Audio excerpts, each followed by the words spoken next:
He's the second youngest living Medal of Honor recipient, third living recipient for either the Iraq War or the war in Afghanistan. What do you think of when you hear that? The Medal of Honor is the purest form of the American spirit. All they had to do was say one or two things. You're homophobic or you're racist. How do you argue that as a white male? If we get quiet now, then we are complicit in what continues to happen. And while I think that women should have absolutely equal rights to men, they should never be valued equally. Sage, I truly believe that every problem in the world right now is because of weak men.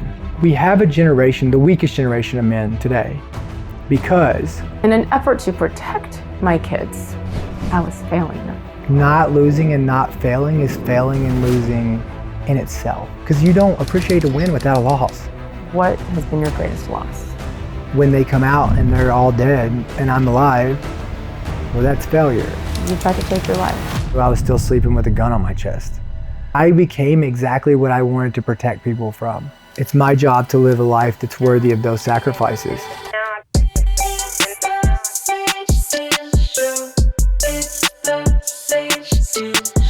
What, to this day, has been your greatest loss? Ooh. I mean, still hands down. I mean, you know, September 8th, 2009. I mean, I lost my whole team. Yeah, I mean, you talk about, I mean, the greatest loss. I mean, you know, go in a valley. I was 21. I mean, you go in a valley and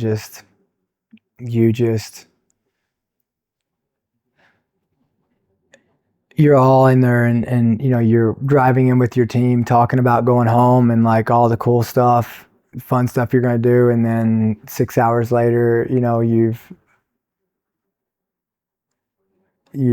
putting all of them in body bags and sending them home to their families, and then going back to your house you live in, and you're the only one that walked out 2 days before that, and you're the only one that walks back in it. And then you put their gear together and you send it home to their families. I mean, it's the biggest loss, the biggest failure of my life, you know? And you know, while people like try to say like, oh, you know, you got the Medal of Honor, like, but you helped a lot of people. You're not the one that pulled the trigger. Like, you're right, but I still failed. How did you feel? Well, I went in that valley to get them out alive. We live by the words, leave no man behind. You either get them out alive or you die trying. And if you don't die trying, you didn't try hard enough.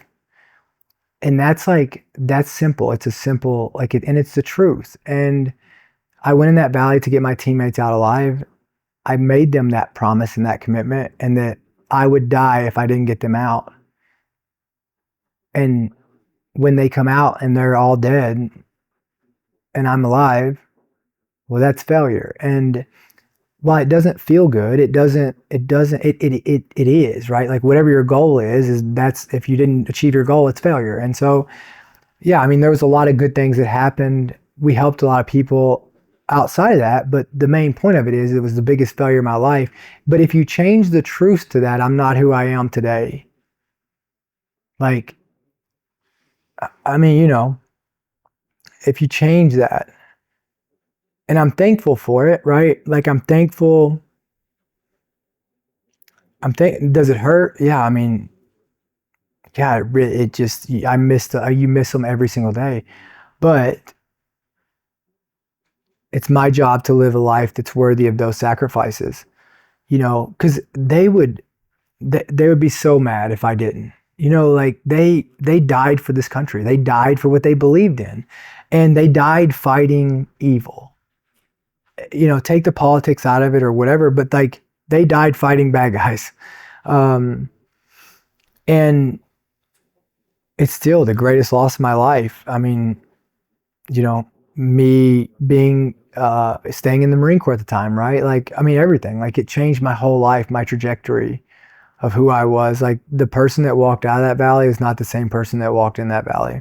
The pureness of how you see the world was just, I got to see the very best of human beings. I got to see the absolute worst of human beings. Like the pureness of people, you just, it just was reality. And I mean, it was a terrible thing.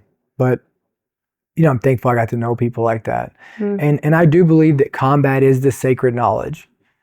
I do believe that combat is the sacred knowledge. And us as veterans who have seen combat and who have seen the horrors of it, we have a responsibility and obligation to go and to lead people and to show them why good people matter and why they should be valued and why they should be fought for. Because we've seen the cost of freedom and we've seen what bad people are capable of. And so we've got to see it firsthand. Like I'm so fortunate that like I got to face at 21 years old what most people fear their whole life. They literally live their life fearing losing everything that they love. And I got to watch it get ripped out from under me in 6 hours at 21 years old. So what do I have to worry about a bad day for the rest of my life?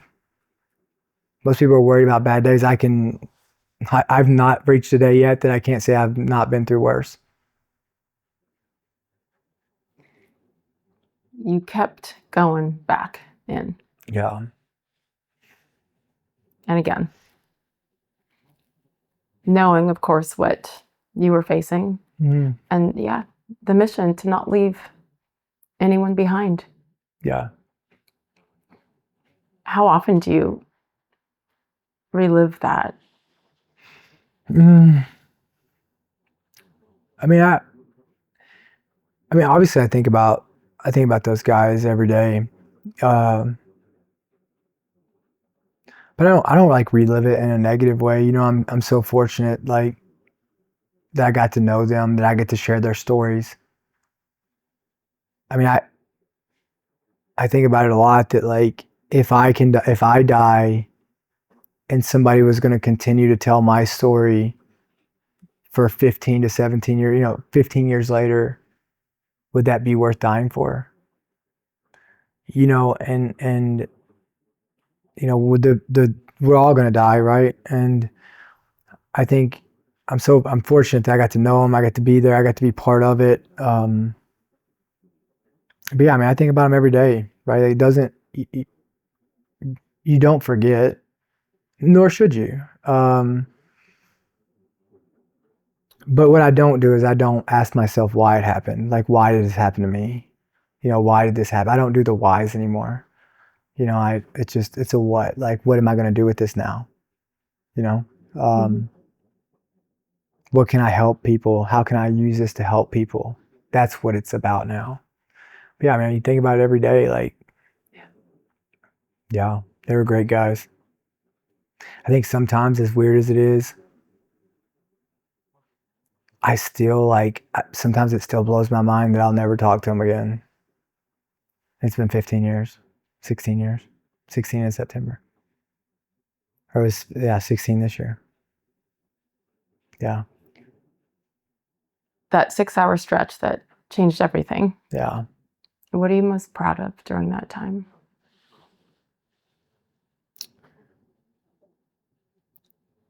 There was a point like when I was grabbing, when we were going to carry my guys out. When I went over, so I lived 4 US and 80 Afghans on a base. And so like we were embedded with the Afghan National Army. So it was like a unique mission where we trained them, and I loved my Afghans. Like they were as close to me as the Marines were. I know a lot of people have horror stories, things like that. But these people, like, I got to know them. We ate dinner together every day. I went over there just and fully, and got to know them as people. And I think the proudest thing of that day was because majority of the people that were wounded that day were Afghans. And so I was trying to get them out as well. And I was rendering aid to them, and I put tourniquets on the ones that I could help. And then I would hold the ones as they died, right, if they weren't going to make it. And And as I was carrying them out, I looked at, because we were still getting shot at. And so like I told my interpreter, Fazel, I said, hey, I'll get them out. Tell the guys they don't have to help me. I'll carry each of my guys out myself. And the Afghan, he like put his arm around me, and a soldier, and he said, you helped us get our guys out, and we're going to help you get your guys out. And it was like a moment that it might not seem significant, but it was like significant to that they knew that they had seen enough that I had cared about them, that they were going to start caring about us, and so, that, I think that was probably the proudest moment. I mean, there wasn't really anything else. It was just a really bad day. Yeah. I mean, there was a lot. I mean, it was a bad day. But you saw the humanity in them. Yeah. As well. Why did you initially want to carry them out alone? Because I felt like it was my responsibility. Like those were my guys, and I wouldn't want anybody. We also, there was this. When we got back to base, so we drove them back in these trucks, and 2 trucks, and I rode back in one of them. And we pulled into the base. So what you do is you go down to these freezers, and they have freezers where you put them in body bags, and you do all the stuff to them before they fly out to go back to start the process home. And this sergeant major, he's a good friend of mine now, but he looked at me, put his arm around me, and he goes, hey, Corporal Meyer, he goes, I got guys here that do this. It was like, because it's at the hospital down there, and he's like, I got guys here that do this. You've done your job. And I remember looking at him and telling him, I said, if one of your guys touches my guys, it's on. And because they were my guys, like I would want them to have done the same thing for me to make sure it was done right. And I would have wanted them to finish the job, not hand it off to somebody else. And so that's what we did, like we did it. And that, because that's what we do for each other, right? Like, I think people think that love is an emotion, and it's not, it's a choice. And I think that, and I think that love, that majority of the time, it's hard. It sucks. I think that majority of the time love is hard. Mm-hmm. But it's right. And it's the only thing that prevails. And I think that, I just treated them how I would have wanted to be treated if it had been me. And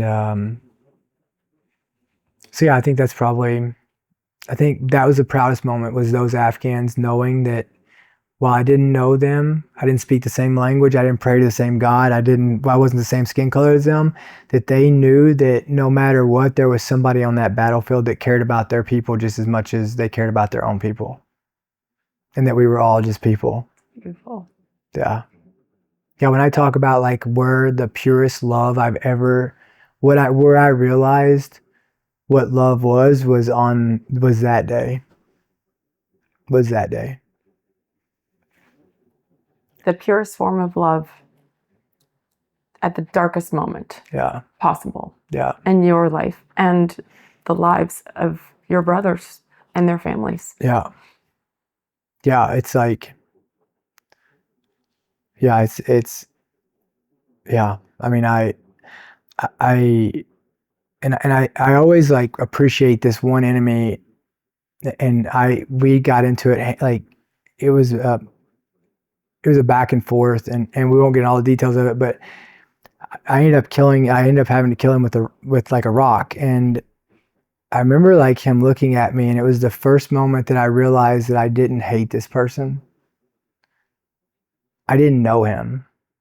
And I obviously I don't remember it in that moment, but like looking back at it, like I always appreciate that guy, because that guy taught me the biggest lesson of my life of, I didn't know him. He had a family just like I did. He believed in his cause as much as I believed in mine. honestly, we had more pieces of us that were in common than were different. We were both only there because we were born in two different places. And the one thing that we had no control of is what had us in this single moment. And I think that like my ability to be able to connect to him and him giving his life to teach me that is like us connecting with people and relating to people is a choice. Because we are all more alike than we are different. Mm-hmm. And being for something will always prevail over being against something. And that's love versus hate. And that battlefield in the darkest, like you said, the darkest moments is literally what shines the brightest light and is the core of everything that I stand for and that I believe in. And I don't believe that I would be the dad to my daughters that I am without all of these horrible, horrible things. It's hard to comprehend the possibility of, saying, I appreciate a man that I had to kill with a rock. Yeah. What is that?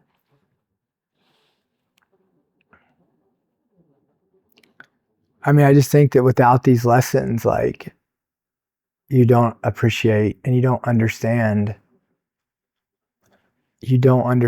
like the value of life. And like, Did you appreciate it in that moment? Like, when did that come? I mean, he tried to kill me. And like, no, he tried to kill me. And like, and he would have. I mean, it's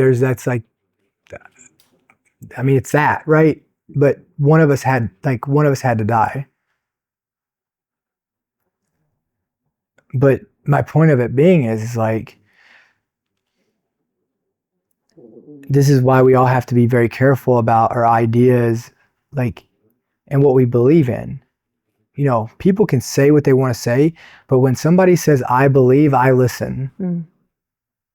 Because what they believe in, if they truly believe in it, is what they will fight for and what they will die for. And I always use that story as like, it taught me that I wasn't against it. Like, a lot of times you used to think that like you fought out of hate, you hate these people. It's like, no, I fight for what I love. I fight for what I care about and what I value. And that's what we have to do. You can't go out and fight against what you don't agree with, because that's what you see people doing right now. Yeah. And none of that ever goes very far. But if you fight for what you believe in and what is good, and if I can do that on a battlefield with a guy who just tried to kill me, we can do it here.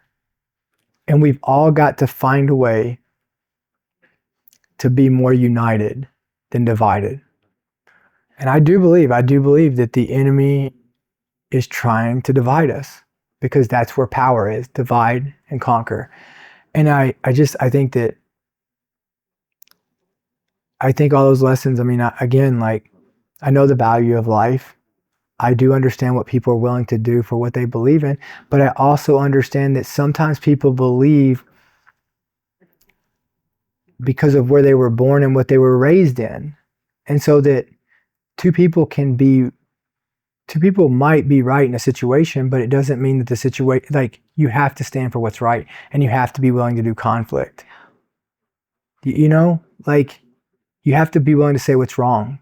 You have to be willing to look at your kids and telling them that they failed at this. They have to get used to this. Like, we need wins and losses in games. Not everybody gets a trophy, like, because that's not life. I hate the word bully. Because it's like an acceptance of being the victim. And I hate the word bully. And I hate when my daughters say it. There's mean people all through life. And you better toughen up.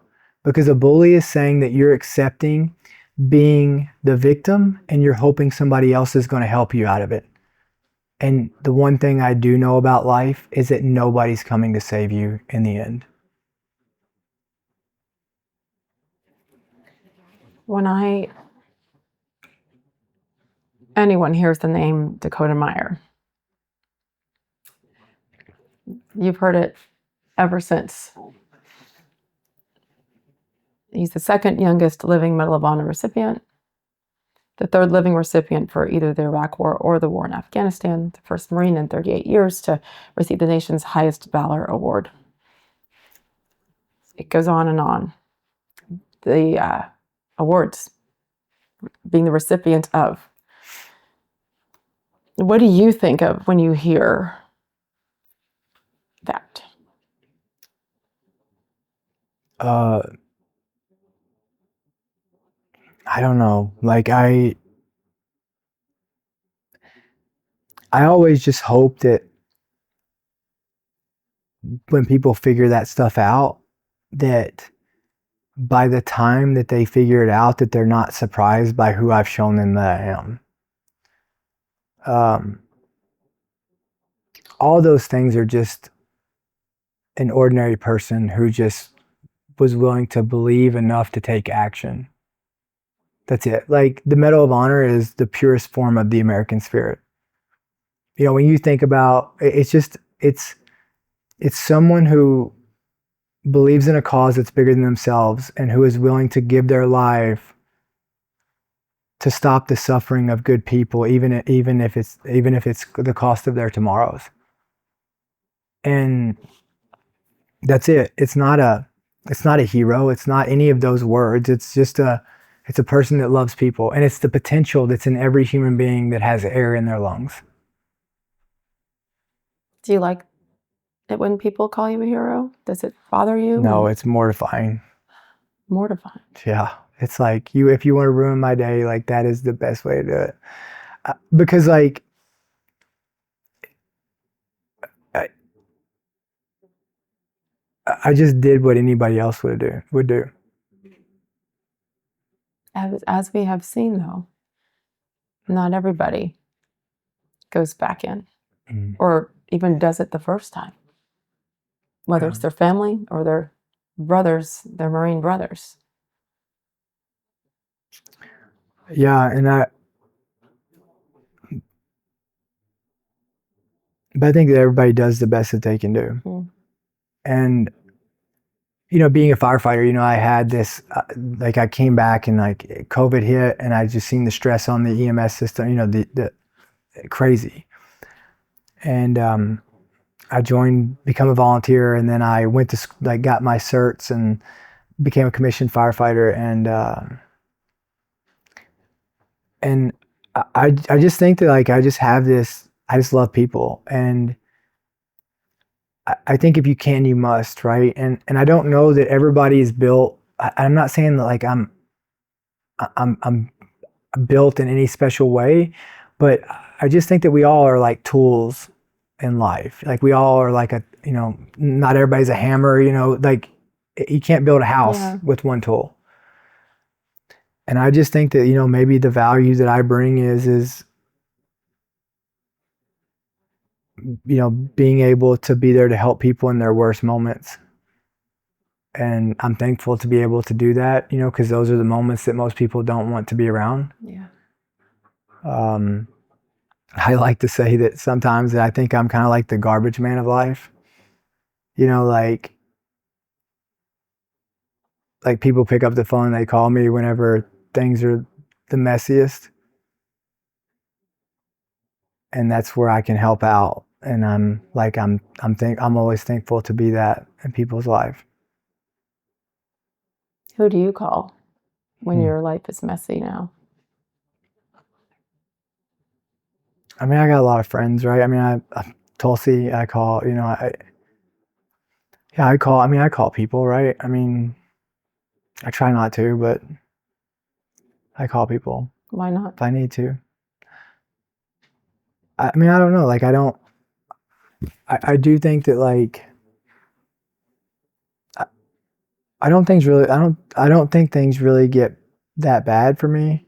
You know, like I don't really know what a bad day would be anymore. Like as long as my daughters are healthy, my friends are healthy, I don't know what a bad day would be. You know, like, do I have bad moments? I have bad phone calls. I have bad mornings. I don't have bad days. And so I don't know. Like I don't know. I usually just figure it out. I think you can either, I don't know. That's a tough one, right? Like how can you be relied on if you have to rely on others as well? You got to be who you say you Can't it are. go both ways? It can. And people do, like I've got so many incredible people that are there for me, my friend Cameron. I mean, I got so many friends. I guess I just don't. And honestly, I feel selfish when I help out, like when I do these things, like because like that's what fills me up.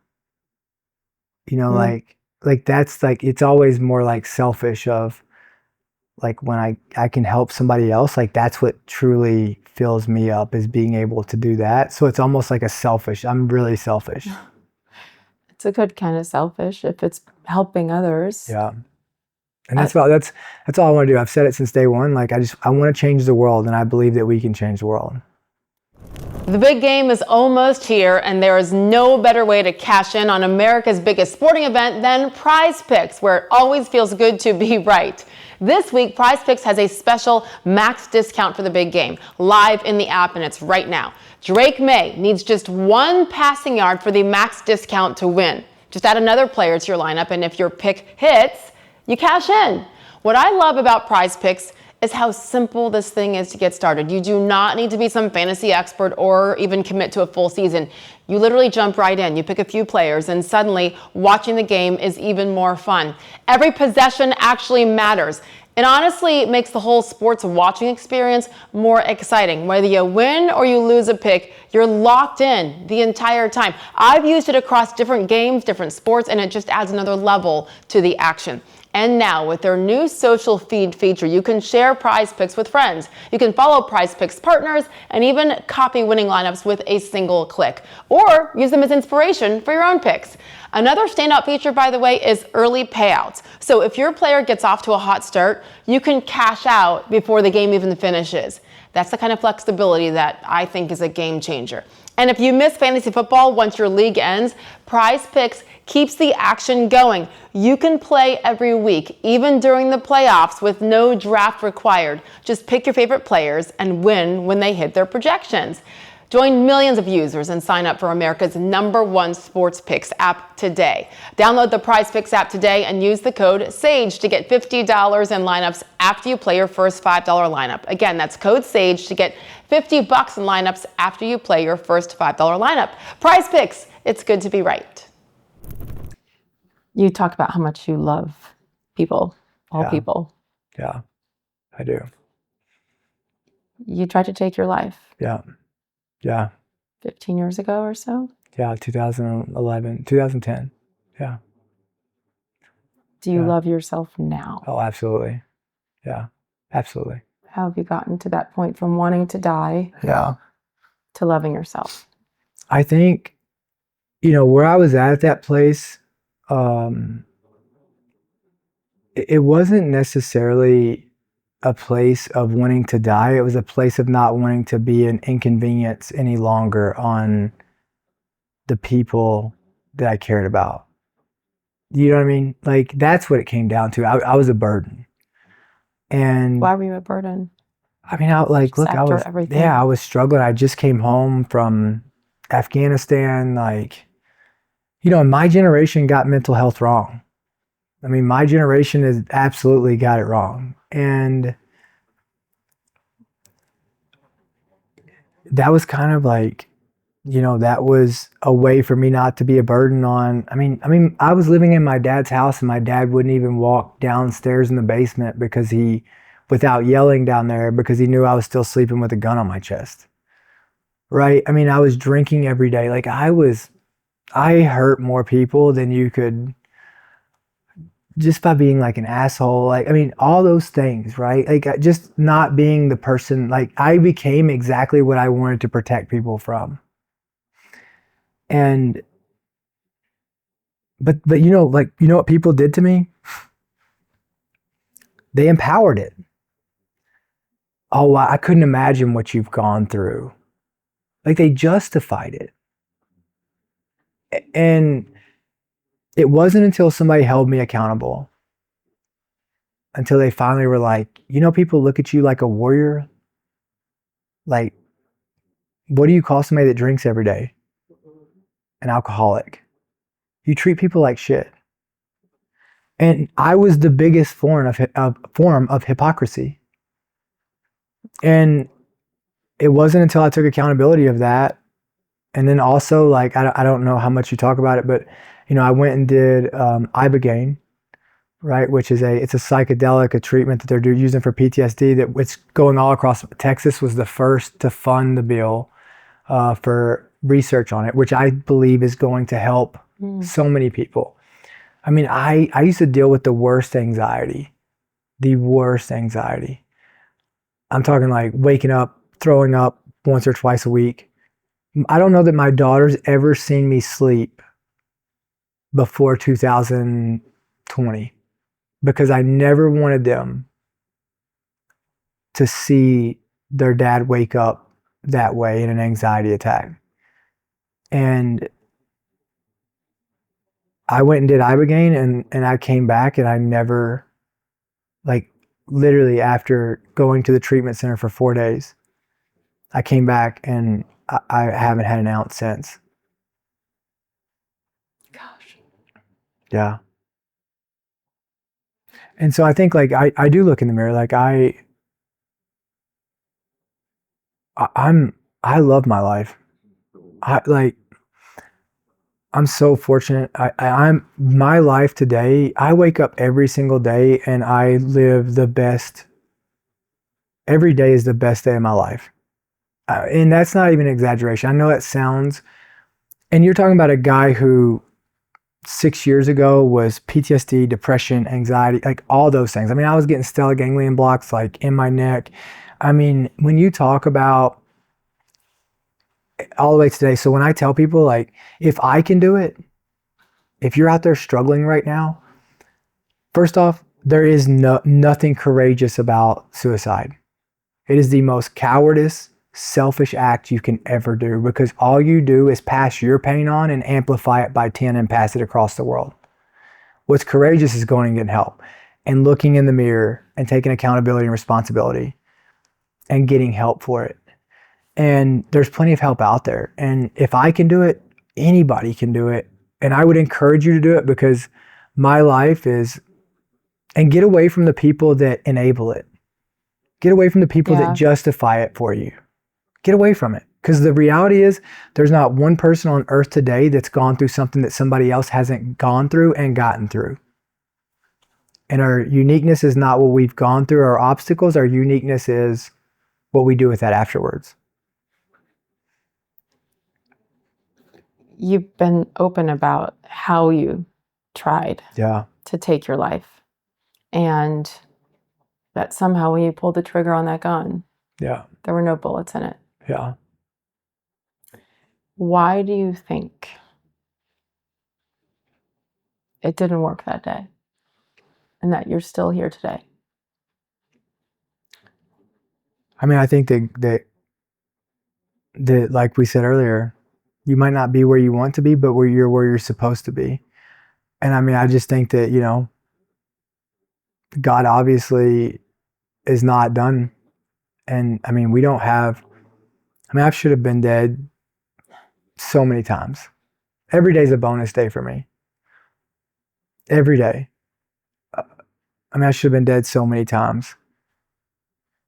And I don't know. I mean, I guess I've got more people to help. And you're doing it by continuing to talk about this. And that's where the courage comes in at this phase, right? Is to continue to go back to places that would be much easier to just, okay, compartmentalize, let's put it over here. But you know better than anybody the effects of PTSD. Yeah.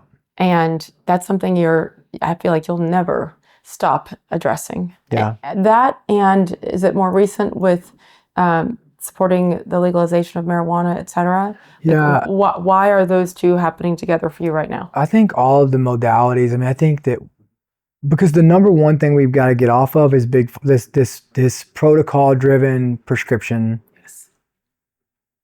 piece.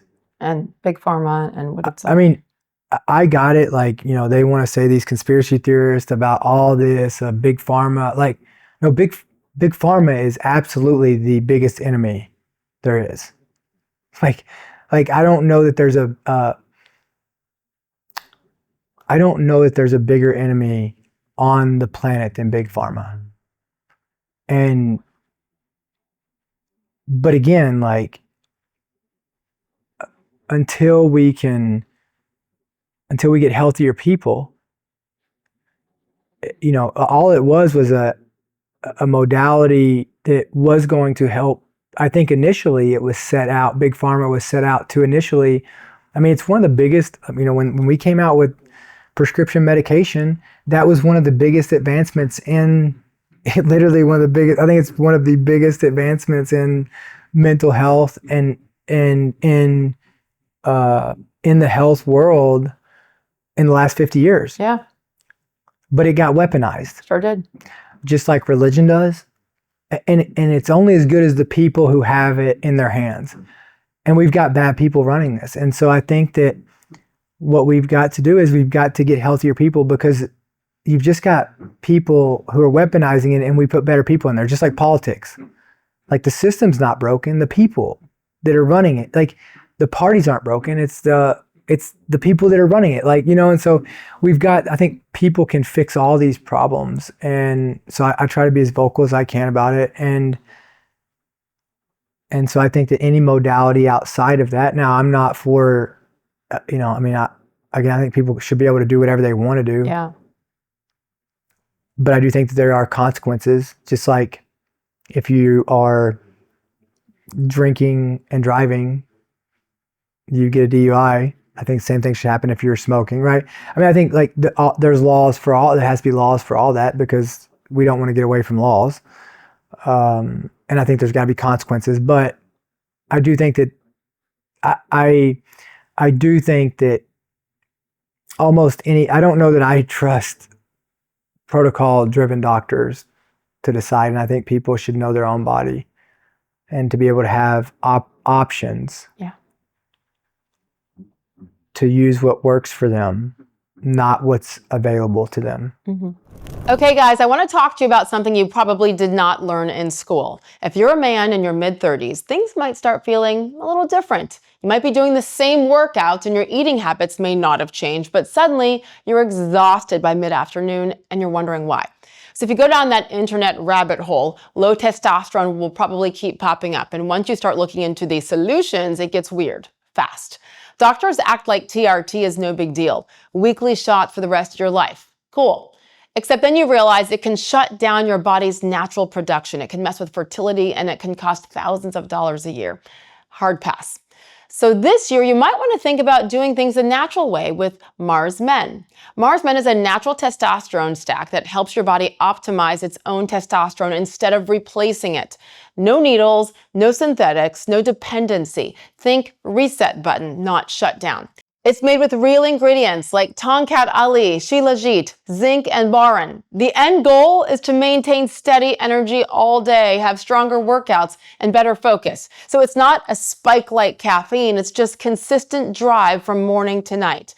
Mars Men is made in the USA. It's third-party tested, and it's backed by a 90-day money-back guarantee, so there's zero risk. And over 91% of users report higher energy.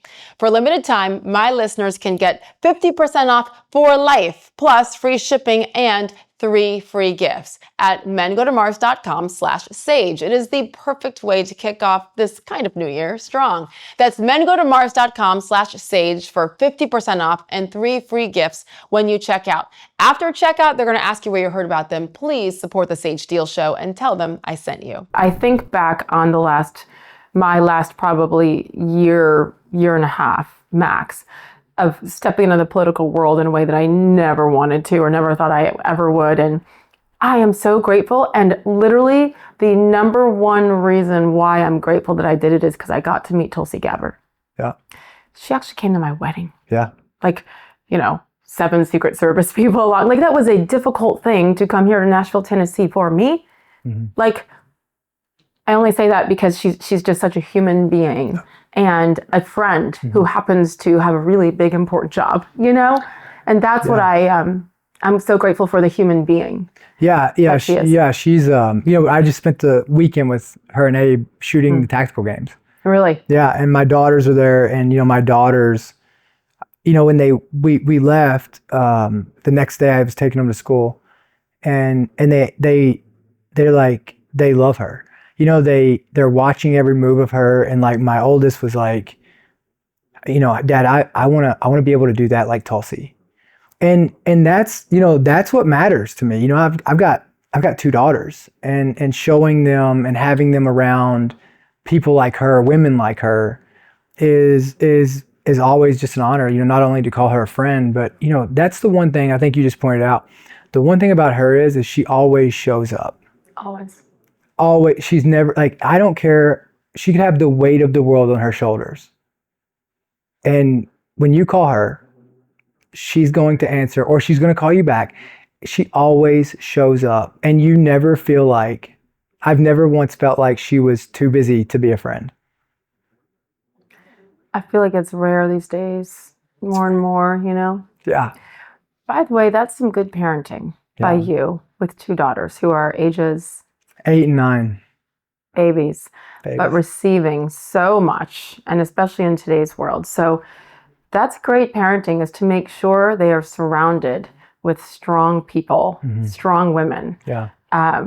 Man, if you do that, keep doing that, they're going to be great. That's what I wanted to see. I wanted to see examples of like people who, so I gave them, we call it our box. It's called the Meyer box.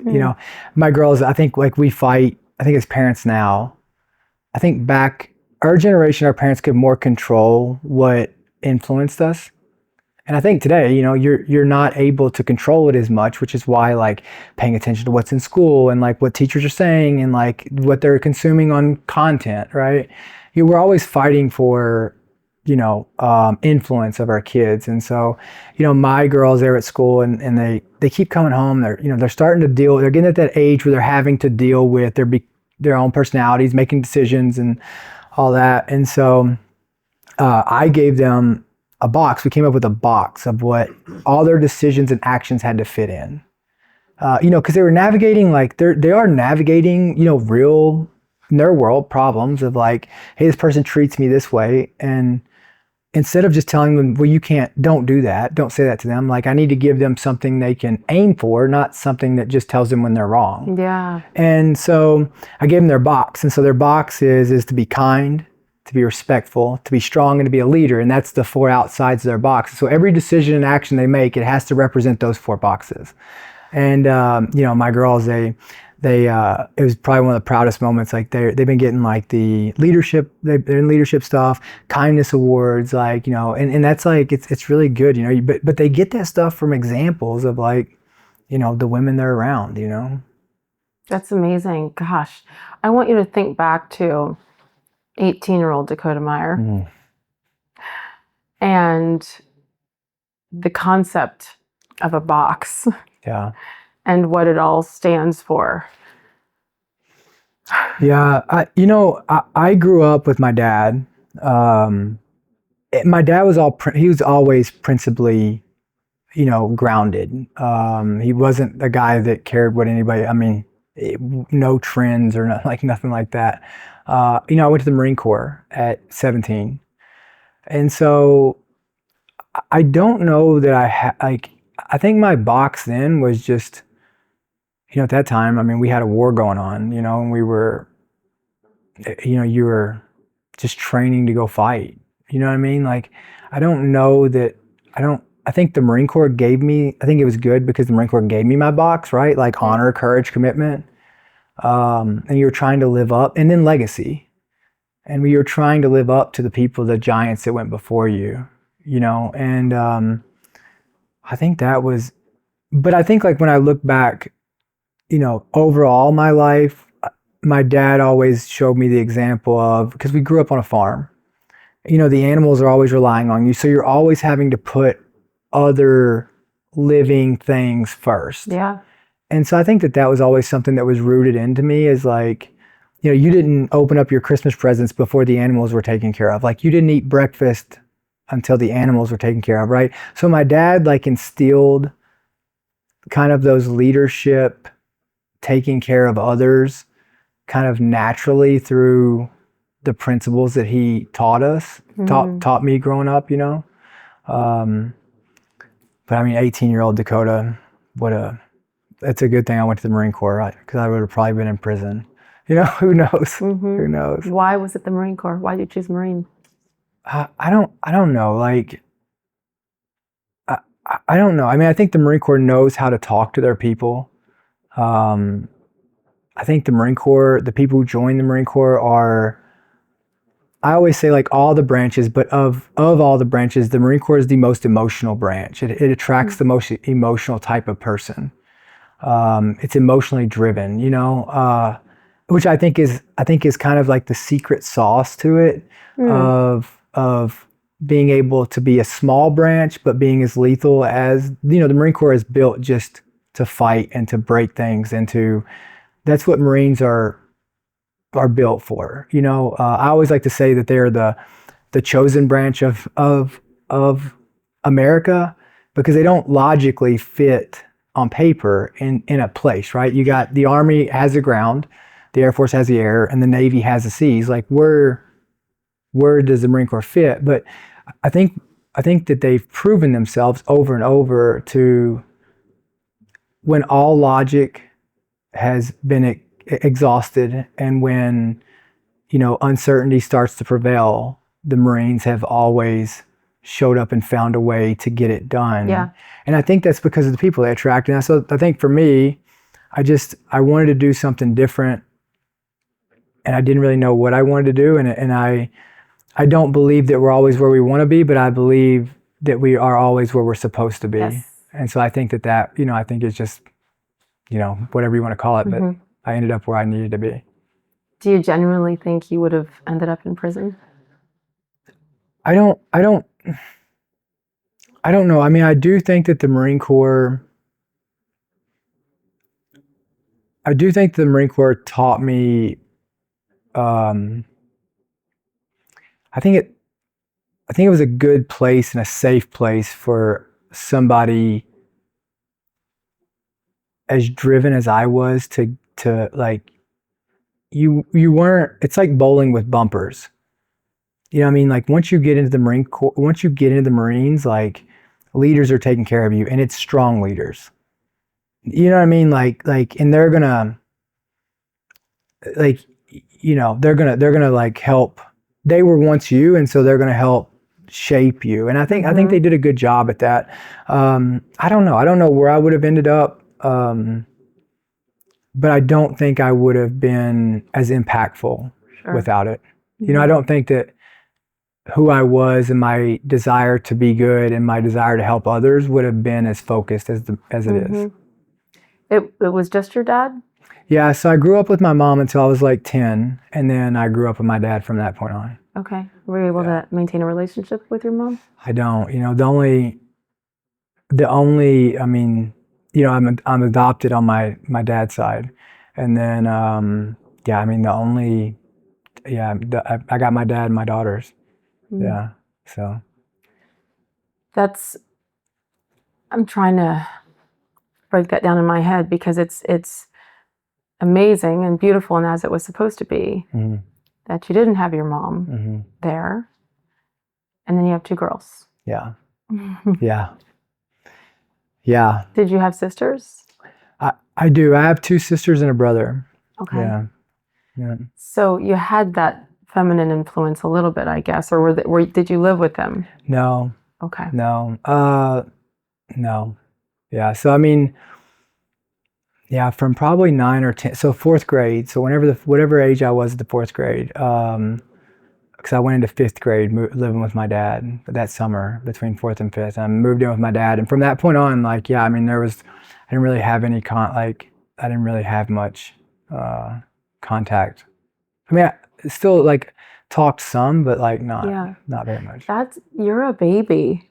at that age, Yeah. going through that, which essentially is a loss, right? Yeah.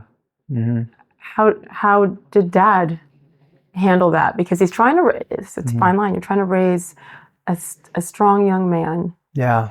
And make him tough and strong. Yeah.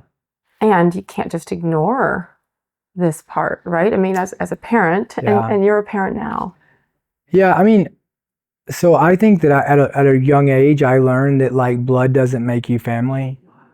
Because I was so fortunate. Like, you say like you look at it and say, yeah, you lost. But honestly, like I'm so fortunate, right? Like I think I used to hold a lot of resentment, and I probably owe my mom this. Like I used to hold a lot of resentment, but what I do realize the older I get is like everybody did the best they could with what they had, right? And those things are so multidimensional, but I do think that everything that I had growing up was preparation for what I need to be prepared for, and my dad, I look at him and I look at what that guy sacrificed. You take a guy. You want to talk about like, and that's what I say a lot is like people. If you think I haven't done anything. Like you ought to see the people around me, right? Like my dad sacrificed.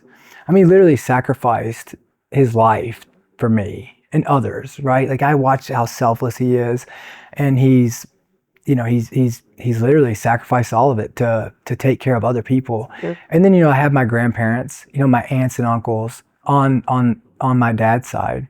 They all stepped in, community people, right? Teachers. Like I was so fortunate. I had so many people that were going to be there to make sure that I had what I needed and to give me an example. Like I've always had that my whole life. I want to be real with you for a second. For years, I thought I was doing the whole clean skincare thing right. I bought the trendy brands, I read the labels, I trusted the marketing. But once I actually looked past the pretty packaging and started digging into the ingredients, I realized I didn't even know what half the stuff was. We're so intentional about what we feed our families, better meat, cleaner food, filtered water, but then we turn around and put mystery chemicals all over our faces, all over our skin. And our skin absorbs everything. That disconnect is what led me to Toups & Co.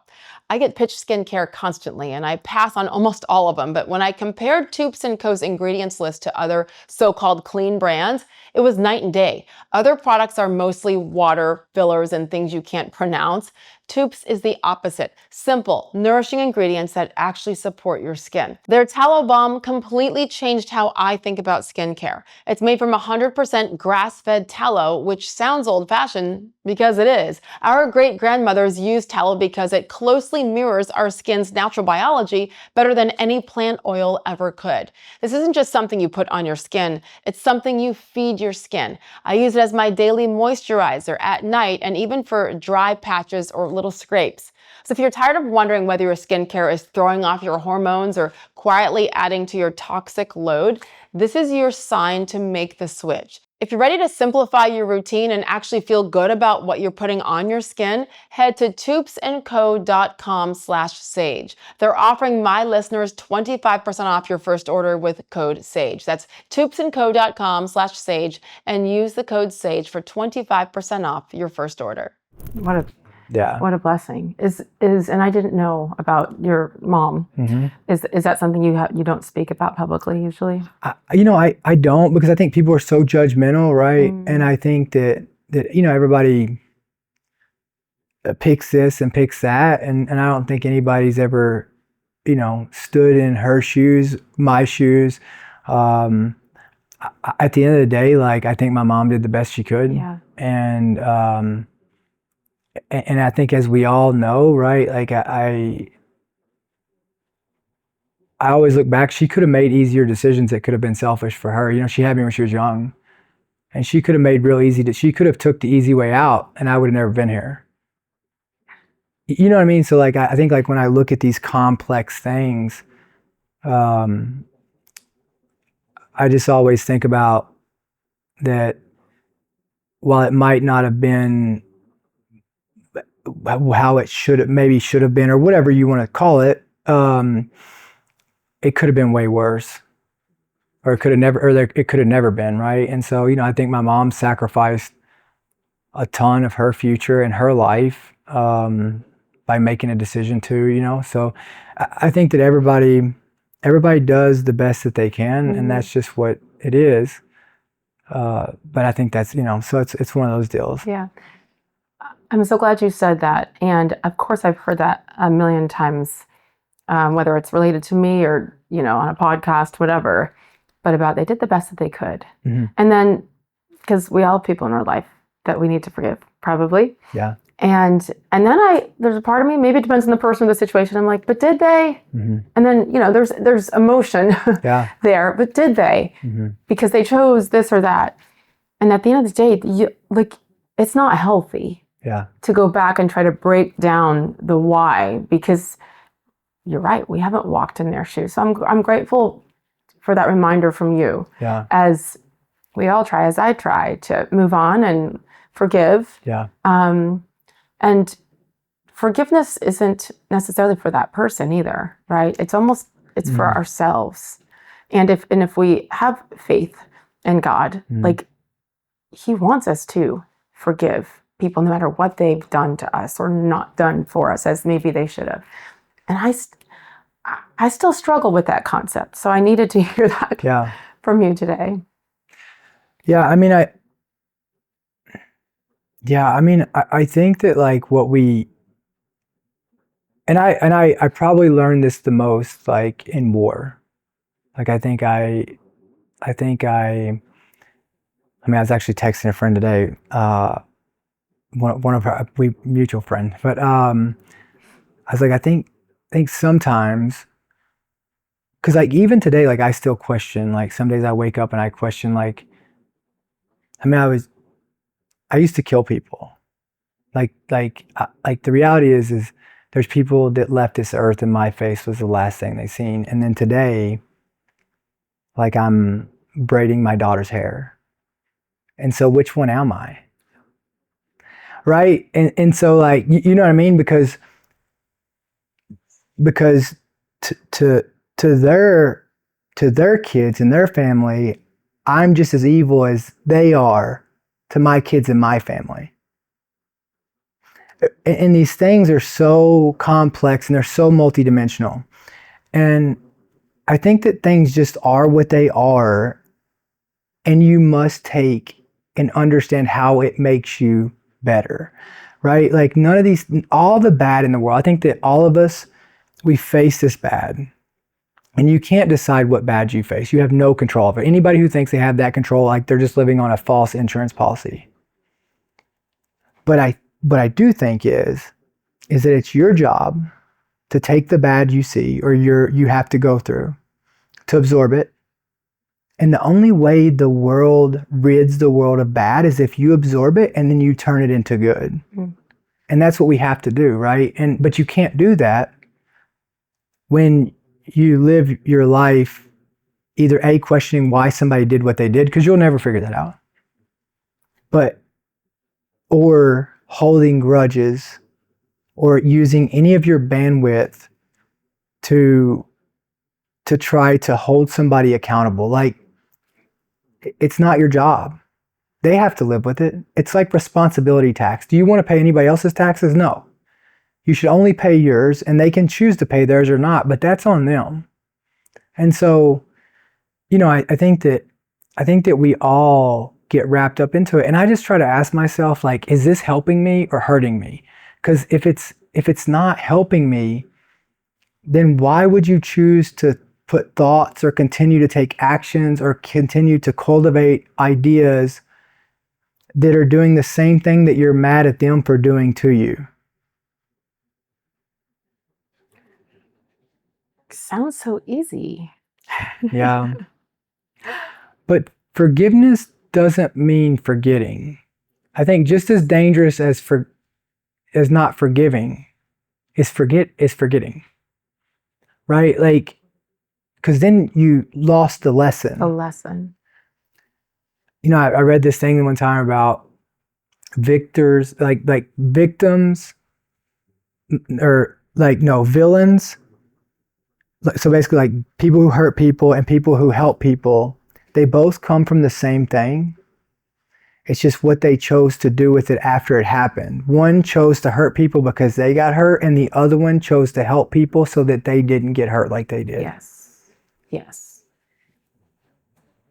One of the, I don't know if it's a problem, I don't even know how to properly say it, but what we see quite often is within that decision, then as we examine it, and let's say it's, okay, I'm going to continue to choose to hurt. Well, why? And, well, I was hurt.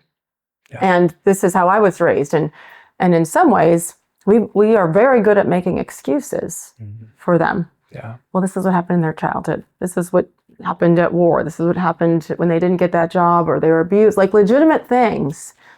And therefore, it's okay that you did that. Like what's that line? And I don't know that any of us have the answer perfectly, but what is that line for saying, okay, yes, you made the bad decision and there is some accountability for that.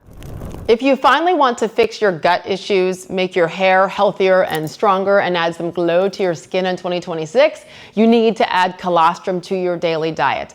Cowboy colostrum, I have some right here. It offers the highest quality bovine colostrum, that's cow colostrum, the highest quality available in the US. It's 100% made in America from 100% American grass-fed cows. Unlike other colostrum brands, Cowboy colostrum is true first day whole colostrum. That means it's naturally rich in bioactives like immunoglobulins and growth factors that you actually want. But don't worry, Cowboy colostrum only collects the surplus colostrum after baby calves have had their fill. Cowboy colostrum is not processed or stripped down. Their colostrum is whole, full fat, and high in protein for ultimate nutrient density, making it the highest quality bovine colostrum that you can buy. It's also really, really easy to drink. Now, this one is vanilla, and I love it, but there's also chocolate, Madagascar, matcha, or strawberry, and you could add a scoop of it to your coffee or your smoothie, and you're set for the day. No artificial flavors, just clean, natural ingredients that actually taste good. Not only will Cowboy colostrum bring stability to your gut, but those peptides and growth factors will make your skin and hair look great. For a limited time, my listeners get up to 25% off their entire order. Just go to cowboycolostrum.com/sage and use code SAGE at checkout. That's 25% off when you use the code SAGE at cowboycolostrum.com/sage. Instead of, it's okay. You know, maybe it's a combination. But I believe one of the reasons why we are where we are right now is because there's been a fear of holding people accountable. It can start young when, you know, you didn't turn in your homework, I'm going to pass you anyway. Like, what is that teaching? And then it leads into things that could be life and death. You know, the accountability thing, which is something that the military certainly teaches you. It does a great job of teaching, right? In many ways. It does. You know, my dad was very structured, accountable, consequences, right? And I do agree with you on this. Like I talk about this on my Substack some about, I just talked about the gray. This, you know, society is kind of mimicking what we're seeing with politics right now. So like society should be formed by people, not society forming people. Yes. So and we see that right now, right? Same thing with the political parties. Like the political parties are supposed to evolve with the people, not people having to evolve with the political parties. So all we have is leadership problems, all the way down to leading ourselves. Yeah. I believe that hurt people hurt people. Yeah. Healed people heal people. And if you've taken the time and effort to heal from your hurt. You can't fix something until you acknowledge that it's a problem.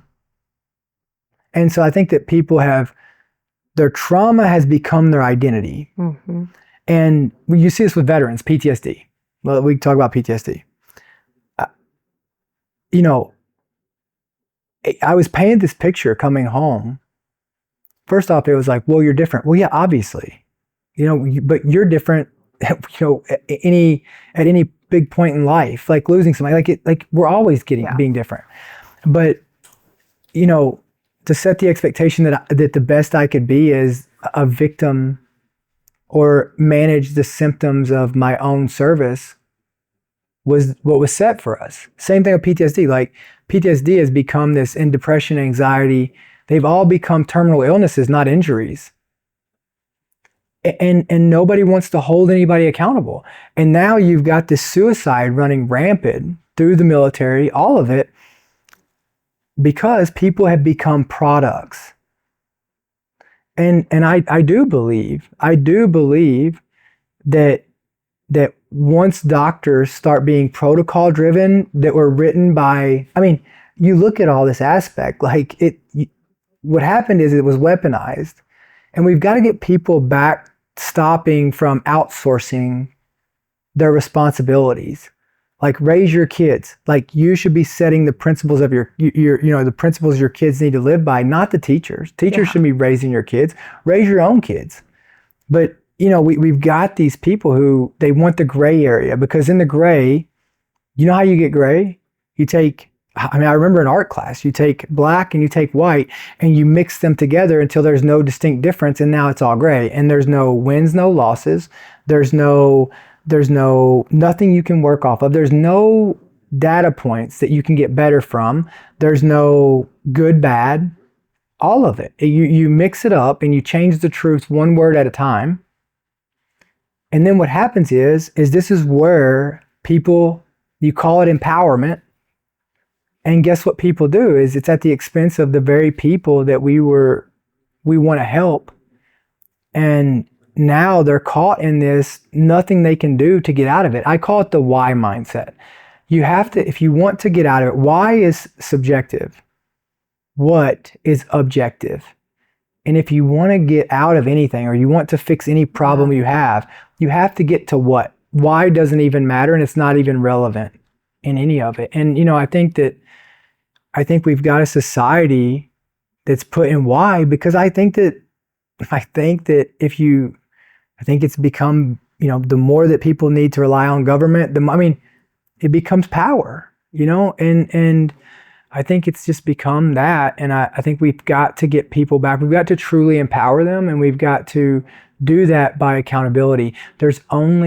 You can only get better when there's results, when there's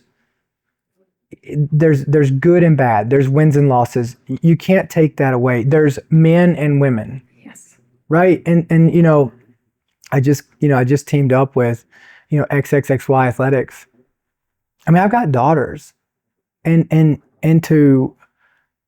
there's no bigger feminist on the planet than myself, because I've got daughters, and it's just but we can't let truth go away. Yeah. Because without truth, there's no accountability.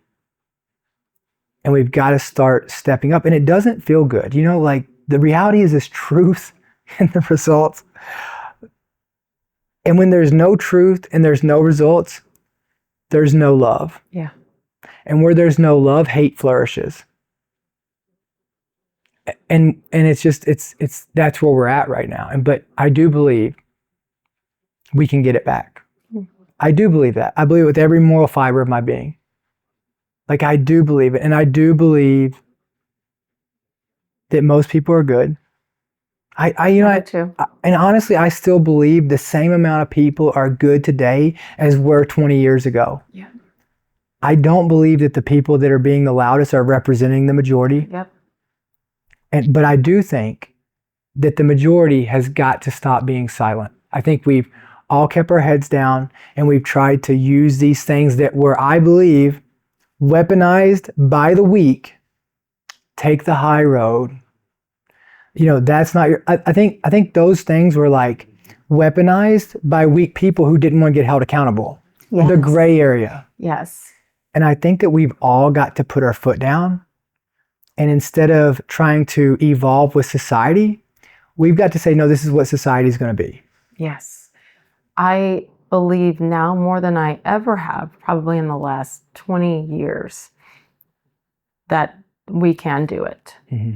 And that people are probably more now than ever up for the fight. After Charlie Kirk. Mm-hmm. When people witnessed that, yeah, something that seemed really something that would never happen in our country. Yeah. It was like, okay, enough. I'm sure you've had 10 times more than me, people coming up in airports, wherever, in tears, Yeah. feeling guilty that they have been silent. And I've hugged more strangers over the last couple of months because I get it. I get the silence. And I get it even after something like this. When I got calls from my 3 kids, it's impossible to get them on, a call together. Yeah. And they said, Mom, we want to FaceTime you tonight, the day that Charlie died. Yeah. And they were like, no more. We don't want you speaking. We don't want you going to college campuses. We need you. We love you. I was like, oh, wow, they do. They might not like me, but they love me right now, today. Tomorrow might be different. Yeah. And I respected it because, I'm their mom and they want me to be around. But I listened and I said, guys, this is what they want, though. This is why we've gotten to this point, is for us to be scared into silence. And if I get quiet now, if we get quiet now, then we are complicit in what continues to happen. So one of the silver linings of a terrible situation like what's happened to Charlie is that I think people are like, enough. Because if this is what happens when you behave and don't offend anybody and live in the gray, like we can't afford it anymore. And that's why I have hope after devastation. Yeah, but Jimmy, I'm gonna give you it's kind of awesome you put it that way, because for anything, this is the hardest thing for people to I think to swallow and I was one of those people. I was silent, and after Charlie Kirk, I can show you the text. Literally was like, I have to do more. Because the reality is at that point in time, actually before January for sure, if you said the wrong thing, you weren't feeding your kids. Correct. And it's the first time, when I posted, Pete's a friend of mine. And when I posted supporting him, it was Hexeth. Yeah. It was the first time that I had people I thought were my friends, but they were also in authority roles in some of the relationships I had, threaten me being my contracts going forward. What? And it was the first time I realized that now we had disagreed on multiple things. But it was the first time that I spent probably a few days having to call other people that were in kind of that circle of relationships that I worked on, and to make sure that I wasn't going to lose my income because of a post of supporting somebody and how I felt. And that was the first time I actually had to swallow how dangerous those types of people were. And they don't care what's right or wrong, and they don't care what's equal, and they don't care about anything about free speech or any of this stuff that they want for themselves. They preach about. And I'll tell you this, truth and right and fair is nowhere in their vocabulary. It's what they want, when they want, and if they don't like what you do, they will do whatever they can. Not whatever they should, but whatever they can to get what they want. It is absolutely insane. And I think for me, after Charlie Kirk, when I came back from Afghanistan, I wasn't a guy I didn't really touch guns much. I didn't carry, none of that. I refused to live in a country under the same concept that I just went and fought for. I refused to. After Charlie Kirk, though, I started my Substack. I called up, Vanessa, and I was like, I gotta do something. I gotta do more. And so I started my Substack because I could put my longer, we have to start using our voice, not just our actions now. Yes. But what I'll say is people, I think the one thing that people have got to swallow is For anything to live, something must die. And it's biblical. It's biblical. For you to live eternity, the old you must die. Jesus died on a cross so that we could live forever. And I think these moments, our generation will never see, hopefully, knock on wood, will never see or have an opportunity like we have right now to be able to, because all of us are just matches compared to the flame that Charlie Kirk was. And it's going to take all of us together to go out and to continue that path on of good and to ensure that his life that he gave was worth every bit of it. And it's only through our actions that we'll decide that going forward. And I hope we don't do the human thing of real quick forgetting. So in the last couple of months, you've changed since losing Charlie and decided to live a different way, no longer being silent. Yeah. So what has had to die in your life in order for you to live differently? I've just had to accept the risk that, if people don't want to be associated with it, then that's fine. But I can no longer do this at the expense of the very people that, because real quick, you become what you're trying to protect people from. You know what I mean? Real quick. And there's a very fine line. And I think that, I just think that, for me, it's about trying to impact change. It's about talking about topics that matter to me. It's not sitting back and being silent anymore. It's not going along with, I don't care what you think of me. I know at the end of the day that I'm a good person. Like, I know at the end of the day that I look at people in one or two ways. You're either good or you're evil. And like, if you're not evil, like, I don't judge you based on your actions at that moment. Like, none of us want to be judged at I don't think one single action defines any of us. I think it's the accumulation of it. And I think that's what God talks about a lot, right? Like, do the next right thing. We all make mistakes. That's why there's forgiveness. Yeah. You just talked about it. Like, that's why we have another day. There's another opportunity. That's why there's free will. And I just think that we've all got to, I think the number one thing that's killing people is hypocrisy. Yeah. Right? Like, every problem comes down to hypocrisy. You can't hold other people to a standard you don't hold yourself to, because that is the purest form of hypocrisy. And if everybody held themselves to the standards that they hold everybody else to, we would be fine. We would. Yeah. You mentioned the daughters and, speaking up for women and girls in sports, and the obvious fact that boys and men should not be in women's sports.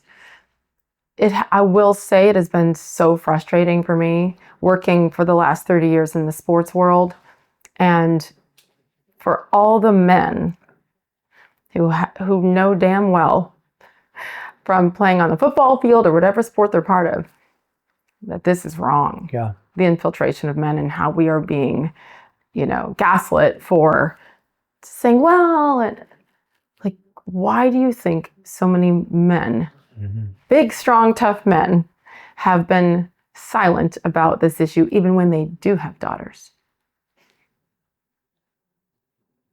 I don't know. And I'm not asking you to speak for everybody, No, because everybody's situation is different. But overall, I've been shocked at that. Well, so I think they're really smart at what's happening. So I think when you say something about it, especially, obviously this is coming from, and again, Republicans and Democrats both have a lot of issues right now. Let's say it up front. Like, but this is a Democratic aspect. Like, there's no conservatives and no Republicans chanting for this. So let's put this as it is that party issue.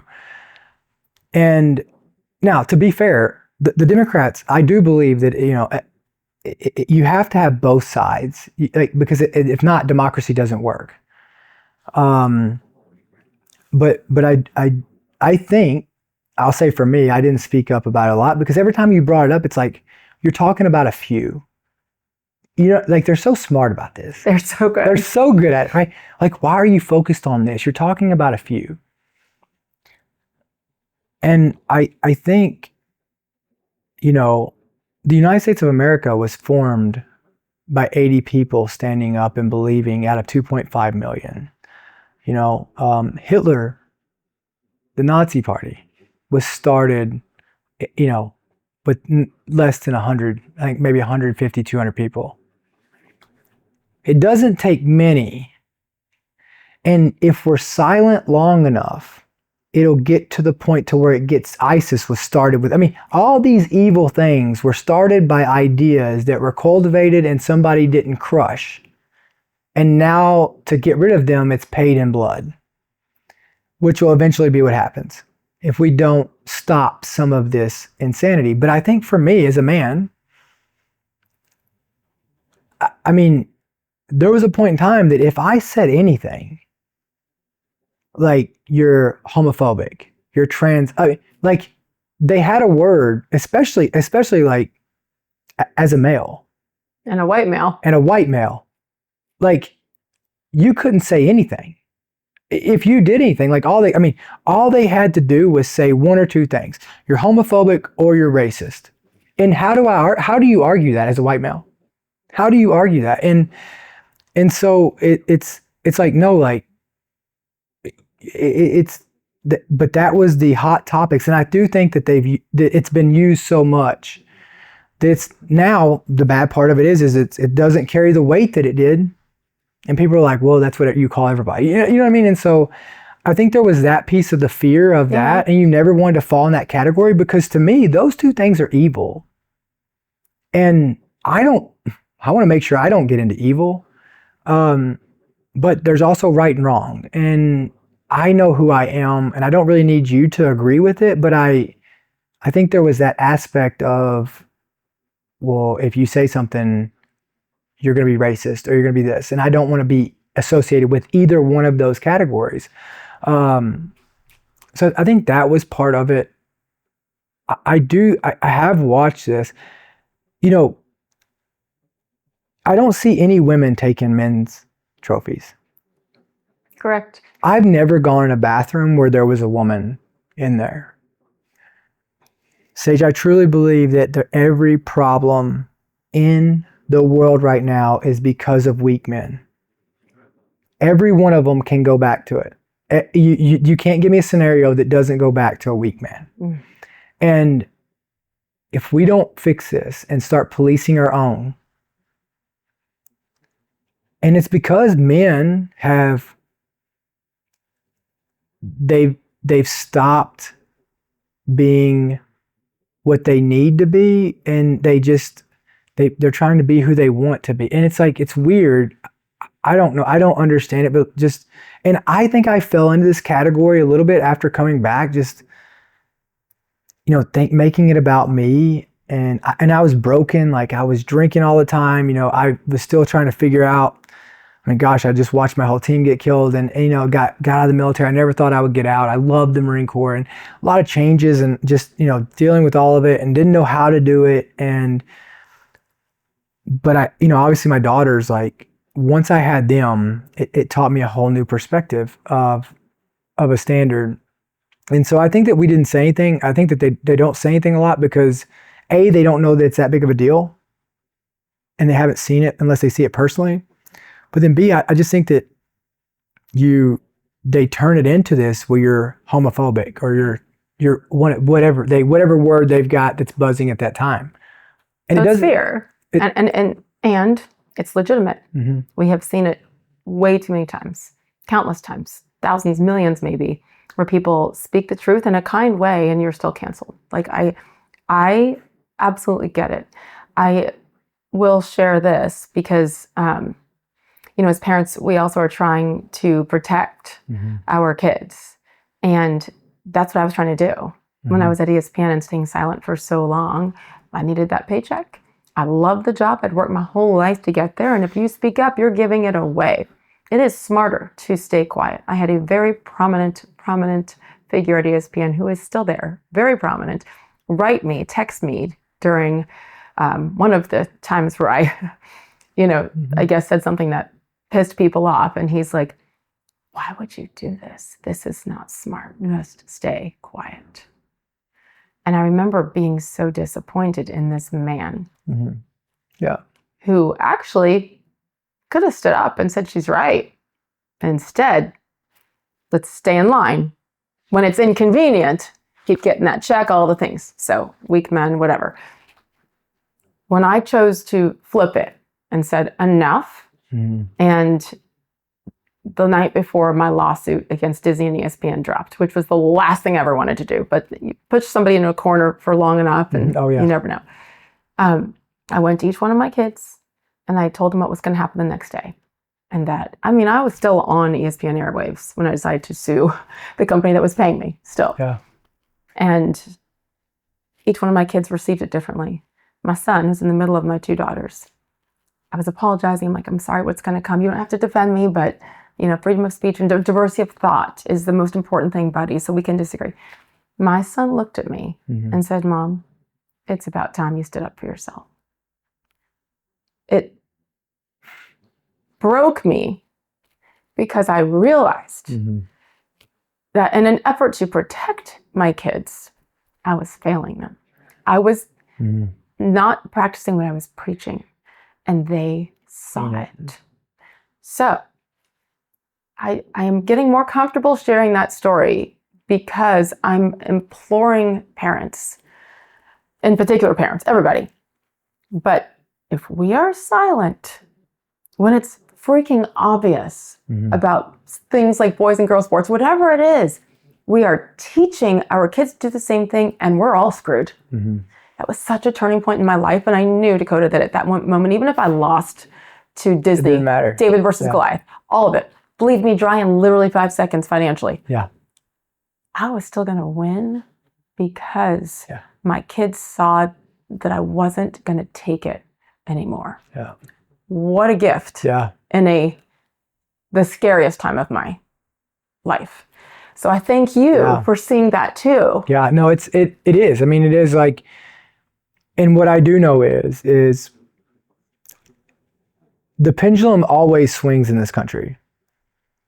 And I do know that when the pendulum swings back, that the guns will turn, right?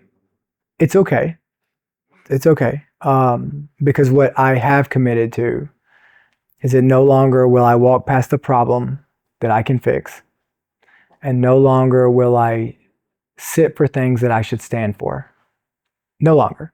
And I don't care if it's at the expense of, I don't care if I have to go live out of a cardboard box and scrape pennies. I don't care. I have been willing to die for the best interest of people I didn't know in this country, and I will do it again, without hesitation. And I think the only thing that we owe people in the world is to be who we say we are. Yes. And so if that's who I'm going to go around and I'm going to get the respect from people because they believe I'm going to do that, I will no longer, and it's embarrassing to even say it, but I will no longer think of myself when the gun's pulled out.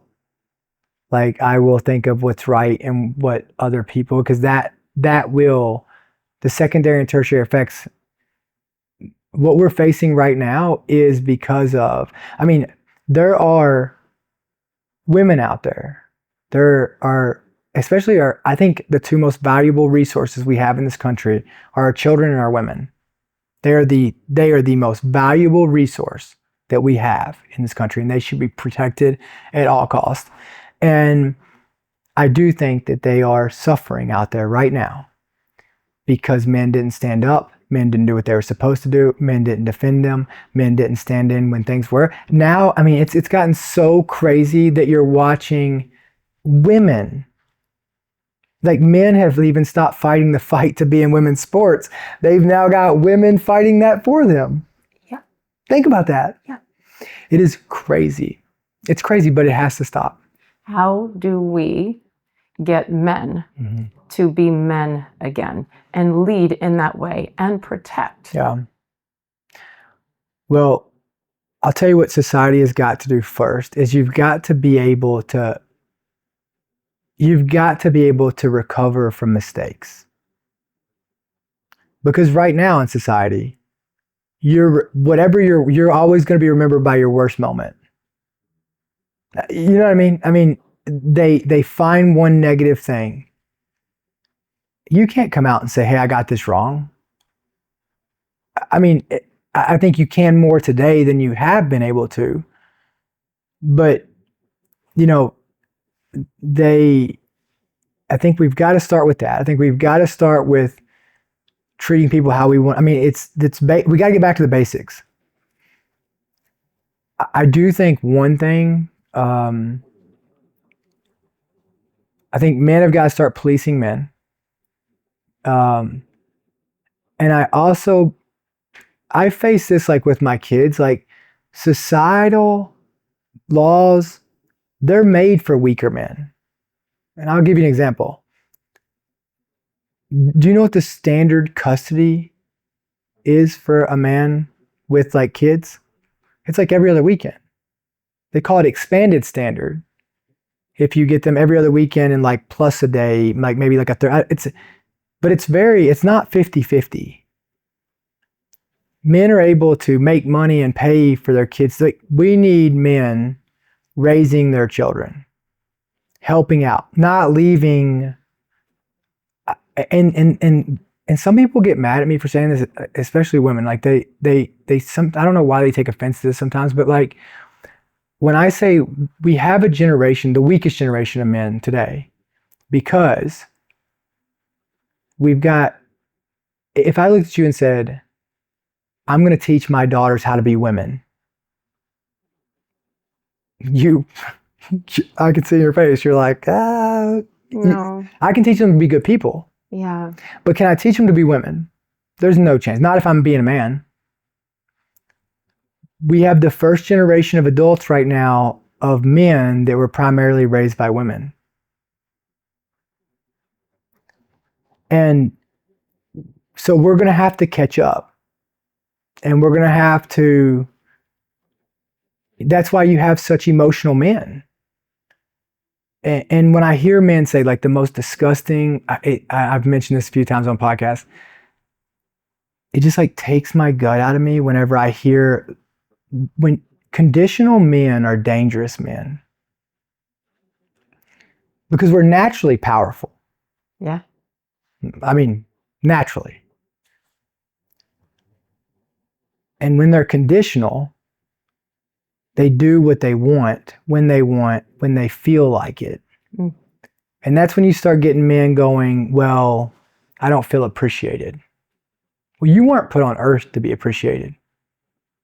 You were put on earth to do a job, and that's to provide and to protect for society. And that doesn't mean when people want you to, when they appreciate you, when they thank you, you do it because it's the right thing to do. Yeah. And it's principally sound. It's rooted in that. And I think that, you've got men out there that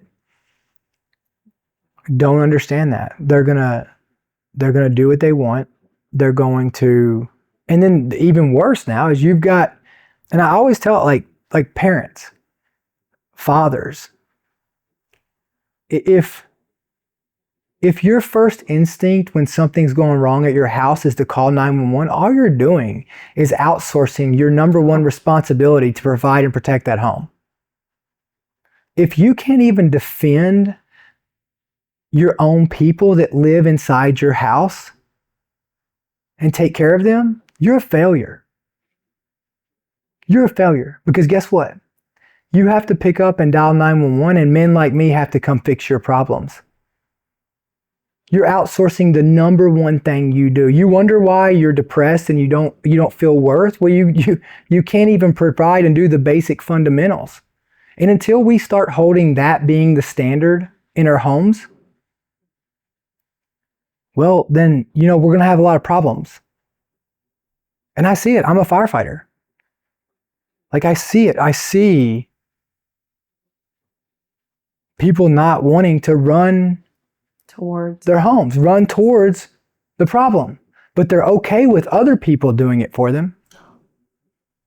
And so we can't outsource this. And so when we talk about the fundamentals and the basics, and, you know, we've got to get men back to being able to take care of their own problems and being able to at least do the basic fundamentals of providing and protecting. it, you know, as a proud Army brat of a retired Army colonel father, a West Point graduate, like, you talk about a leader and an example that I had. Beautiful.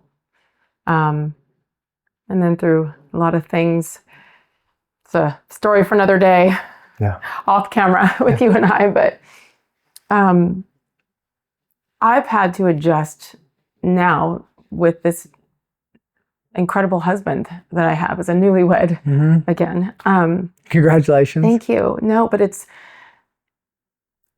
it was a requirement for me.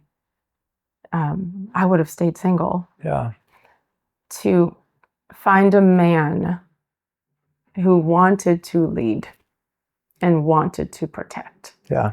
And I didn't realize how much I needed that. Even though I'm strong and I proved that I could do anything and everything alone, big, strong, tough. I can carry my own suitcases. I can open my own door. Yeah. I can support a family of 5. I can pay for their educations. I can do it all.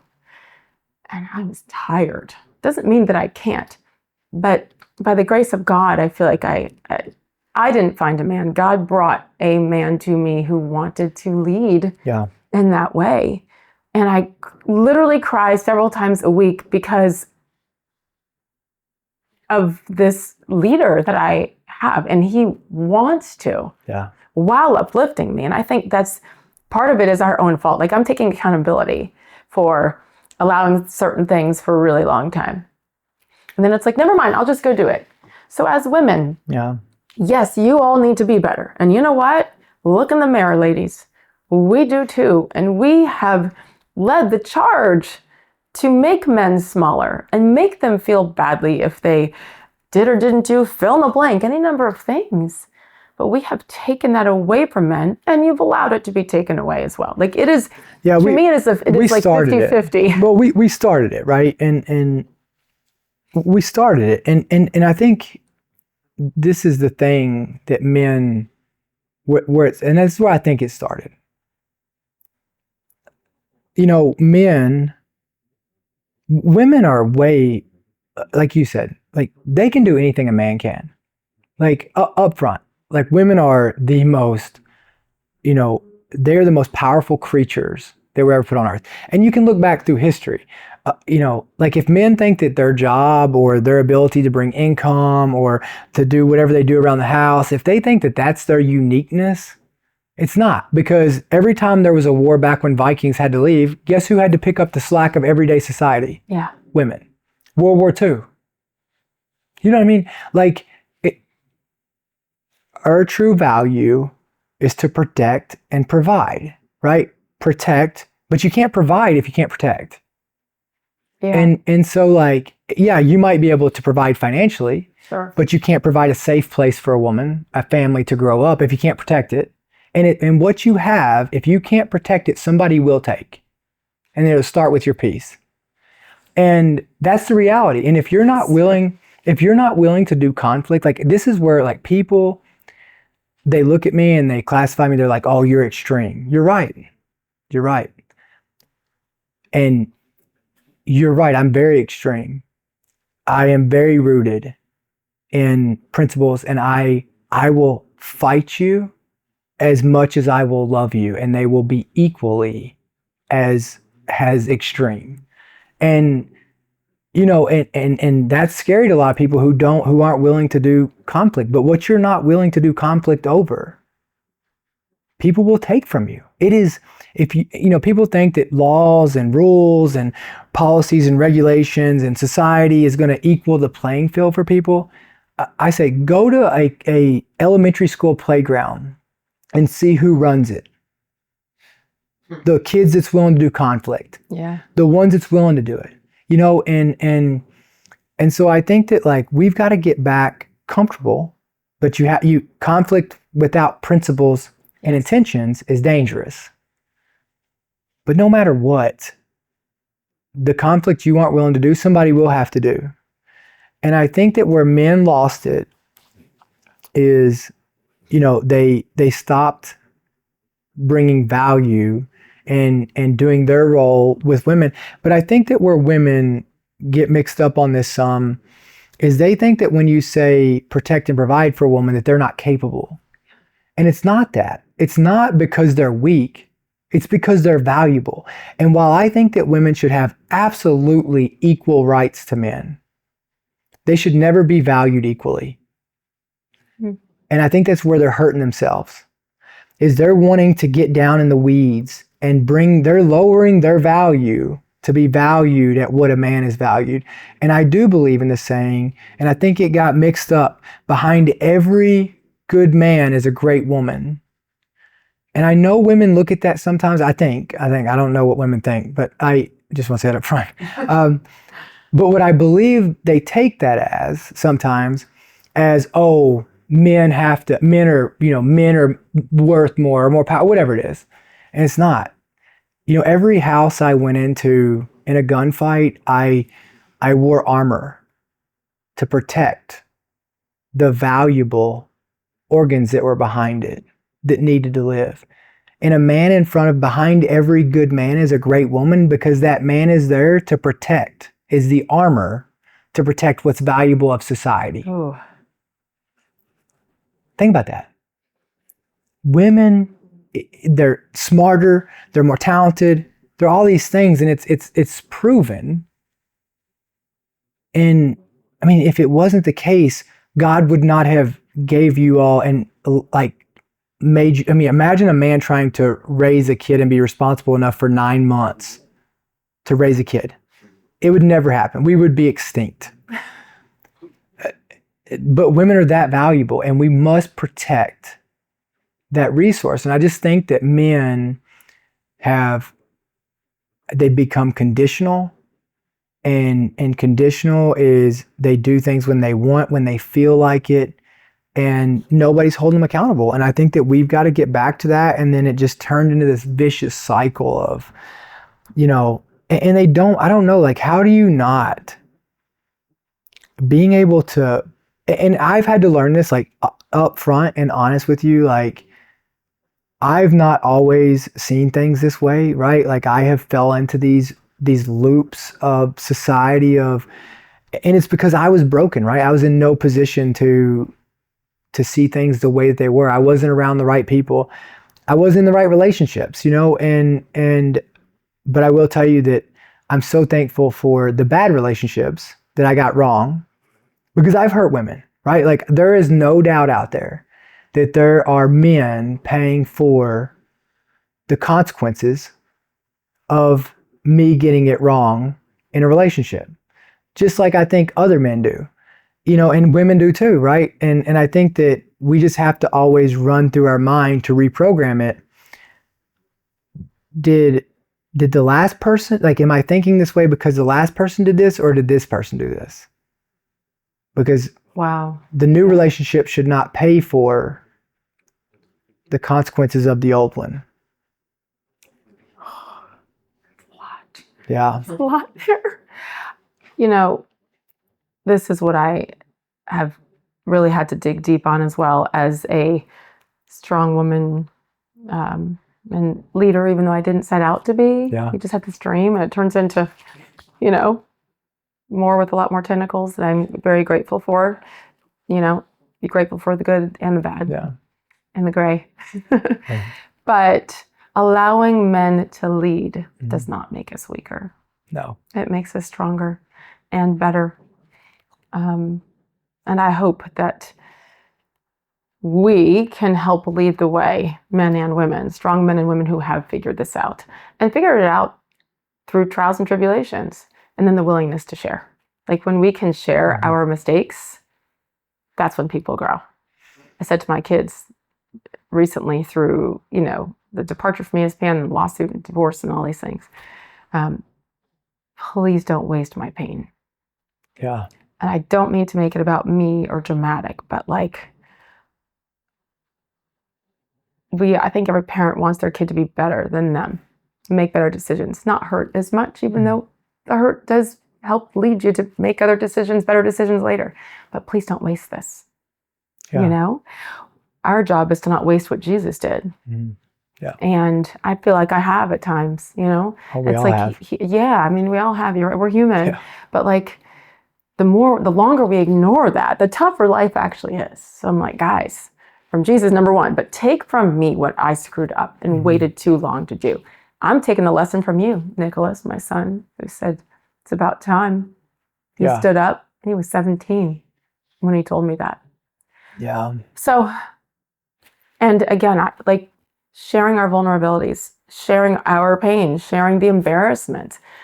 That's where, to me, that's where the win comes in. It's therapeutic.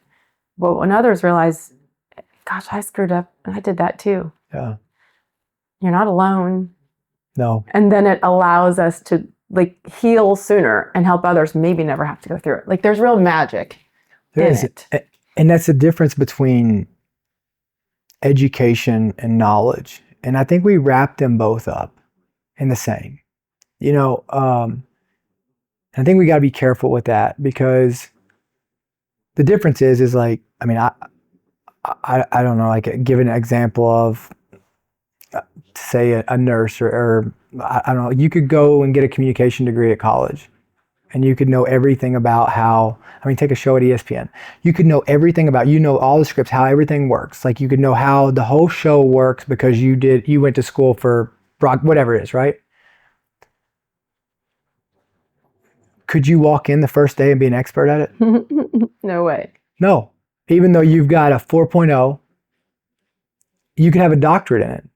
Could you walk in the first day if you didn't have any experience, like going and doing it, right? If you only did the book work, you only did it in the controlled environment, could you walk in and do it? No way. No, because that's the difference between education and knowledge. And we have a generation of people that are the most educated you've ever seen. But education without knowledge is dangerous. And you've got to have knowledge. You have to go get in the ring.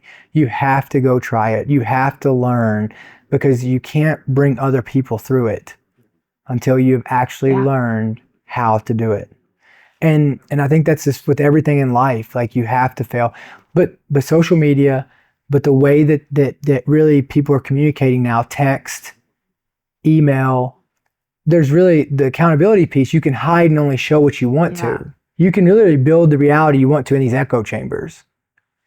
And, we've got to get back to in-person. We are more digitally connected than we've ever been, but we are more physically, mentally, and emotionally disconnected and isolated than we've ever been. Yes. And we've got to get back to that. And I agree with you. I think that we've got to share our losses. For me, like, I'm just a guy who I love people with everything that I have. And I'm just a guy who's got it wrong, right? Like, I'm just a guy who has failed more than most. And I've been told once or twice that, like, you're just too dumb to know when to quit. And I think it's true, right? I think that I think that's part of it. And I think, but I use that to my benefit to hopefully get better. Mm-hmm. And, I think living intentional, and I think trying to get it right the next time is all we can do. But the lessons are in our failures, not in our, look at teams. How often do they come back the next year after winning a championship and win it again? Mm. Yeah, it's hardest. It's the hardest. Yeah. And I think for all of us, when we're only talking about our good stuff and we're only like, it's like, no, we get better, by talking about the hard stuff, and because that's how you appreciate it. There are no peaks without valleys. Yeah. And we've got to be part of all of them. And we can survive the losses. Mm-hmm. It's actually important to look at it And then you're on the other side, like, okay, that hurt. And I'm still here. Not Like, losing why? is losing in itself. Not losing is losing in itself. Yeah. Because you were never able to learn the lesson that came Yeah. from it, right? Yeah. Yeah. Not losing. You never tried. Yeah. Like not losing and not failing is failing and losing in itself. Because you don't appreciate a win without a loss. We started by talking about your little girls. Yeah. And they're obviously your life, which I just, it's so refreshing to hear. That father-daughter relationship is everything. Yeah. I am almost 53 years old. By the time this airs, I'll be 53. And I call my mom and dad literally every day. That daddy-daughter thing never goes away, even when you're old. Yeah. Yeah. I hope it doesn't. Yeah, well, you'll make sure of that. Yeah, no. If I know anything about you now, you will make absolute sure of that. Yeah.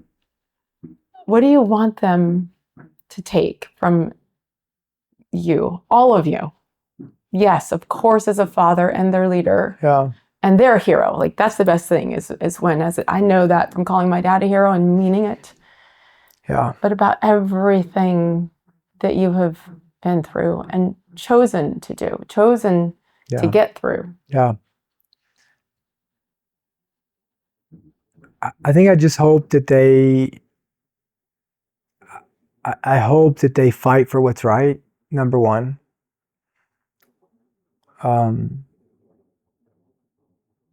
Yeah, I mean, I just want them to, I want them to put service over self. I want them to serve the world, right? People.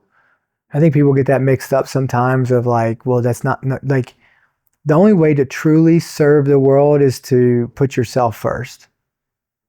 Like, the only way I can be a good parent, like, when I wake up every day, like, I put myself, and this is gonna sound bad, but I put myself before my kids. Because if I'm good, my kids are great. Wow. And that's and the people that argue with me about that are the ones that don't want to sit here and look. They want to keep using their kids as an excuse for them not to get better, right? I wake up every day and I put myself first, because if I'm even halfway decent, my kids are going to be great. But if I'm terrible, it's at the expense of my kids. And what does that mean in the morning? Well, it means that I get up before my kids, I go work out, I do the things that I have to do in order to make sure that I'm strong first and that I am good and that it's not about this survivor thing, right? Like, I have to, first, before being anything, I have to be an example to my kids. I'll be the longest thing that dates my daughters. And my daughters, I'm going to set the bar the highest of what a man should be for my daughters. And if I set that bar too low, it's at the expense of them for the rest of their lives. Forever. And so, that's in the back of my head. Who I surround myself with, like people, and I put people aren't as focused on this, but like everybody that comes around my kids, if it's a female and I wouldn't want my daughters to be like them when they grow up, they don't have a spot in my life. If it's a male and I wouldn't want my daughters to marry somebody like that, they don't have a spot in my life. They have no place around, because that circle and community becomes influence. And so for me, I just want my daughters to grow up, and I want them to fight for what's right. I want them to be strong enough to fight for what's right. I want them to lead. I want them to be unconditional and principally sound. And I always just want them to fight for the person that can't fight for themselves. I want them to be dealers of hope in every room they walk into. They are so blessed to have you.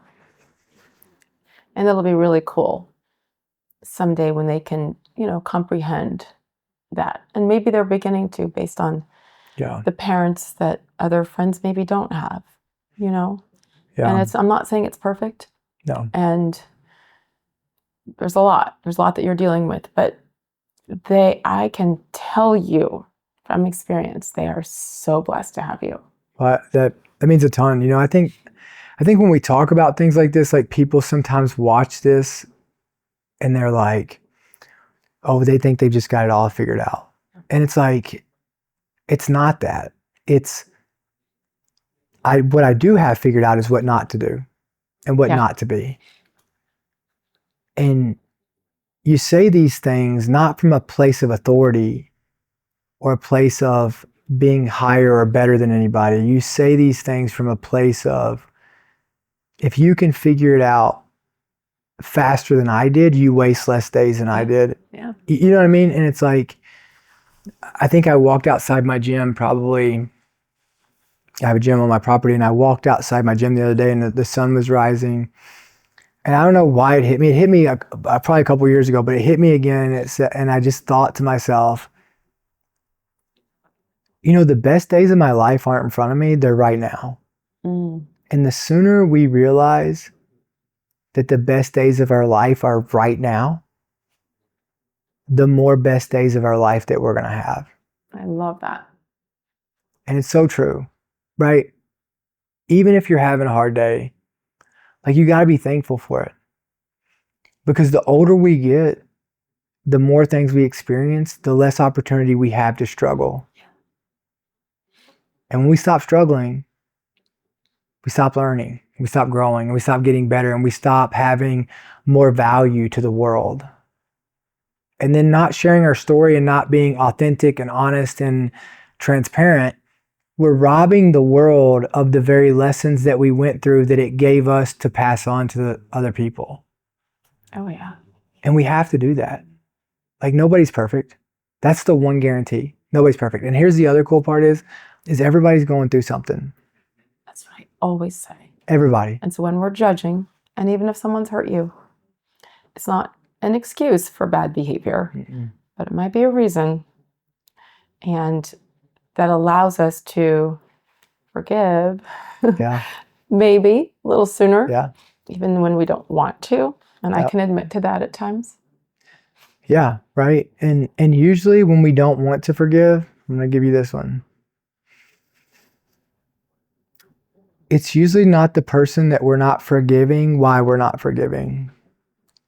It's something that we haven't dealt with in ourselves as to why we're not willing to let that go.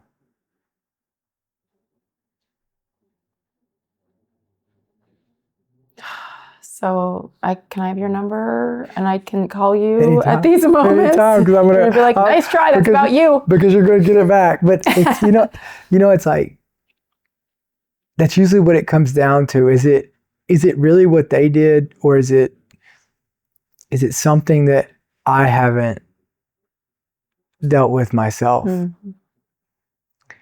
Because you can't. And maybe, Well, you can't forgive others until you forgive yourself. Oh yeah, for sure. For sure. And if you believe in God, and if God can forgive you, then who are you to not forgive yourself? You're doing the opposite of what He did for us and what He wants us to do for others. So we're actually in defiance of God when we choose to hold on to things. And when you hold on to these things, are you helping or hurting the world? You know? And if you look at it, and I know it's so basic, and when you're not very smart, you have to keep things very, very, very like basic, but things are pretty simple. It doesn't mean they're easy, but things are pretty simple. Like, if you take them and you keep them in context to whatever the situation is, things are pretty simple. And if you ask more questions and you make statements, it helps you with clarifying what needs to be done. And it'll show you, I think that's why they say, like, if you're still and quiet, you'll see. Oh, yeah. And I think that's what it comes down to. Like, life, while it's black and white, it's also multidimensional. It's complex. But there's always right and wrong. And there could be two rights in a situation. If we're sitting here right now looking at this candle, and I turn it and I'm like, oh, there's a label on that candle. And you're looking at it and you're like, no, there's not. Yes, there is. Well, what are we trying to accomplish out of it? We both see the candle, but if you come over here and stand on my side, you'll see that there's a label. And if I come stand on your side, I'll see that there's not. It could just be from where we're standing. That perspective. Yeah. Yeah. I am so grateful for you. I always was from a distance, but No, thank you. so much better. Thank you. And thank you for loving people the way that you do. And for choosing to lead. Yeah. Even in times where you never would have wanted to be in the situation to have to make the choice. But by doing it and by sharing it, Yeah. you know, you are changing lives and saving lives. And I'm so grateful for you. Well, I hope so. That means a lot. You are. You're a rock star. It was so awesome getting to see you This at Tulsi's. I wanted to come out here and sit down with you. Like I mentioned it as soon as we left there, you know, because that was such a busy day. But yeah, no, I watched, you know, Tulsi was so excited to come to your wedding. It honors. You're just crushing it. Well, not. You are. You are. You're doing great. I'm taking chances that I never would have dreamt of, and that's super cool. Like when you get out of your comfort zone, which, hello, this is certainly perspective. This is nothing. And I'm not, it doesn't always have to be comparison. I'm not trying to do that, but it is how we maintain perspective, right? It's like, okay, like you said, this is never going to be as bad as that day. Nothing you go through will probably be as bad, hopefully, as that day. So that allows perspective. And it's like, okay, that can suck. Yeah. 5 minutes, couple hours, couple days, depending on what it is. Yeah. And then what? Then it's a choice. And then what? Yeah. I mean, look at you, right? Like, if you'd stayed where you were at, the world wouldn't have got to know who you were and that we all get to see and know now. And I do believe that would have been robbing the world of a lot of good that you could do and that you're going to do. And so, like, while it couldn't imagine of how hard it was, but I do think that the world is better now because of that struggle that you went through and that choice that you made. Once we realize it's bigger than us, that's the cool part. That's the cool part. And my kids, they got the gift of my whatever that was. Yeah. And again, by talking about this stuff, and so many people are like tight and it's embarrassing or it's hard, or do we don't want to think about it and get emotional about it? It's like, I don't know. It's okay. It's okay. Yeah, and emotions and stress is just a symptom of you caring. And that's Care so much, so deeply. And that's a good thing. It is. If we lose that, well, and that's it, right? And when you numb people, when you silence people, you take away the thing that makes us different than animals. And that's emotions, and that's caring. And, you know, yeah, I mean, if it's hard, then it means you cared. You know what I mean? If it's just, and guess what? And at the end of the day, if the worst quality you have is caring, well, you're crushing it. Life is good. Yeah, life is good. You know, your daughters are screwed with the dating world because no boy is going to want to come knock on your door. Yeah, you realize what you're doing to them, which is good in many ways. And that bar is got to be so high. I hope so. You know what I mean? I hope so. Oh, they're good. They're good girls. Like, they're smart. I just want the best for them, you know? And I want them to be good people in the world. I want them to be good people in the world. You know what I mean? Think about how many people your kids are going to touch throughout their life. If you can just make your kids good, if everybody just made their kids good, the problem would be fixed. We are not where we are today. 100%. That had been the goal. Yes. 100%. What's the box? The 4 corners? To be a leader, to be strong, to be kind, and to be respectful. And every decision and action, like, has to fit in that box. So, like, she she brought home and said that this kid was being real mean to her. And so I don't know if she pushed her or what it was, or something. And I was like, you can't do that. And that's not right. And she's like, well, Dad, you told me to stand up for myself. And I did. I'm like, okay, well, now we gotta dial this in a little bit, like what standing up for yourself is. And I was like, what if, okay, is that kind? Nope. Is that respectful? Nope. Is that being a leader? Nope. I said, what if everybody does that? What do we have? And I said, so what could you do that fits in the box? And she's like, well, I could tell her that this bothered me and this is why it bothered me. And if it happens again, I'm not going to play with her. And I'm like, 100%. I said, because real quick, we don't let who we are be based off of who somebody else is. Oh, yeah. We'll be who Amira is, and no matter what.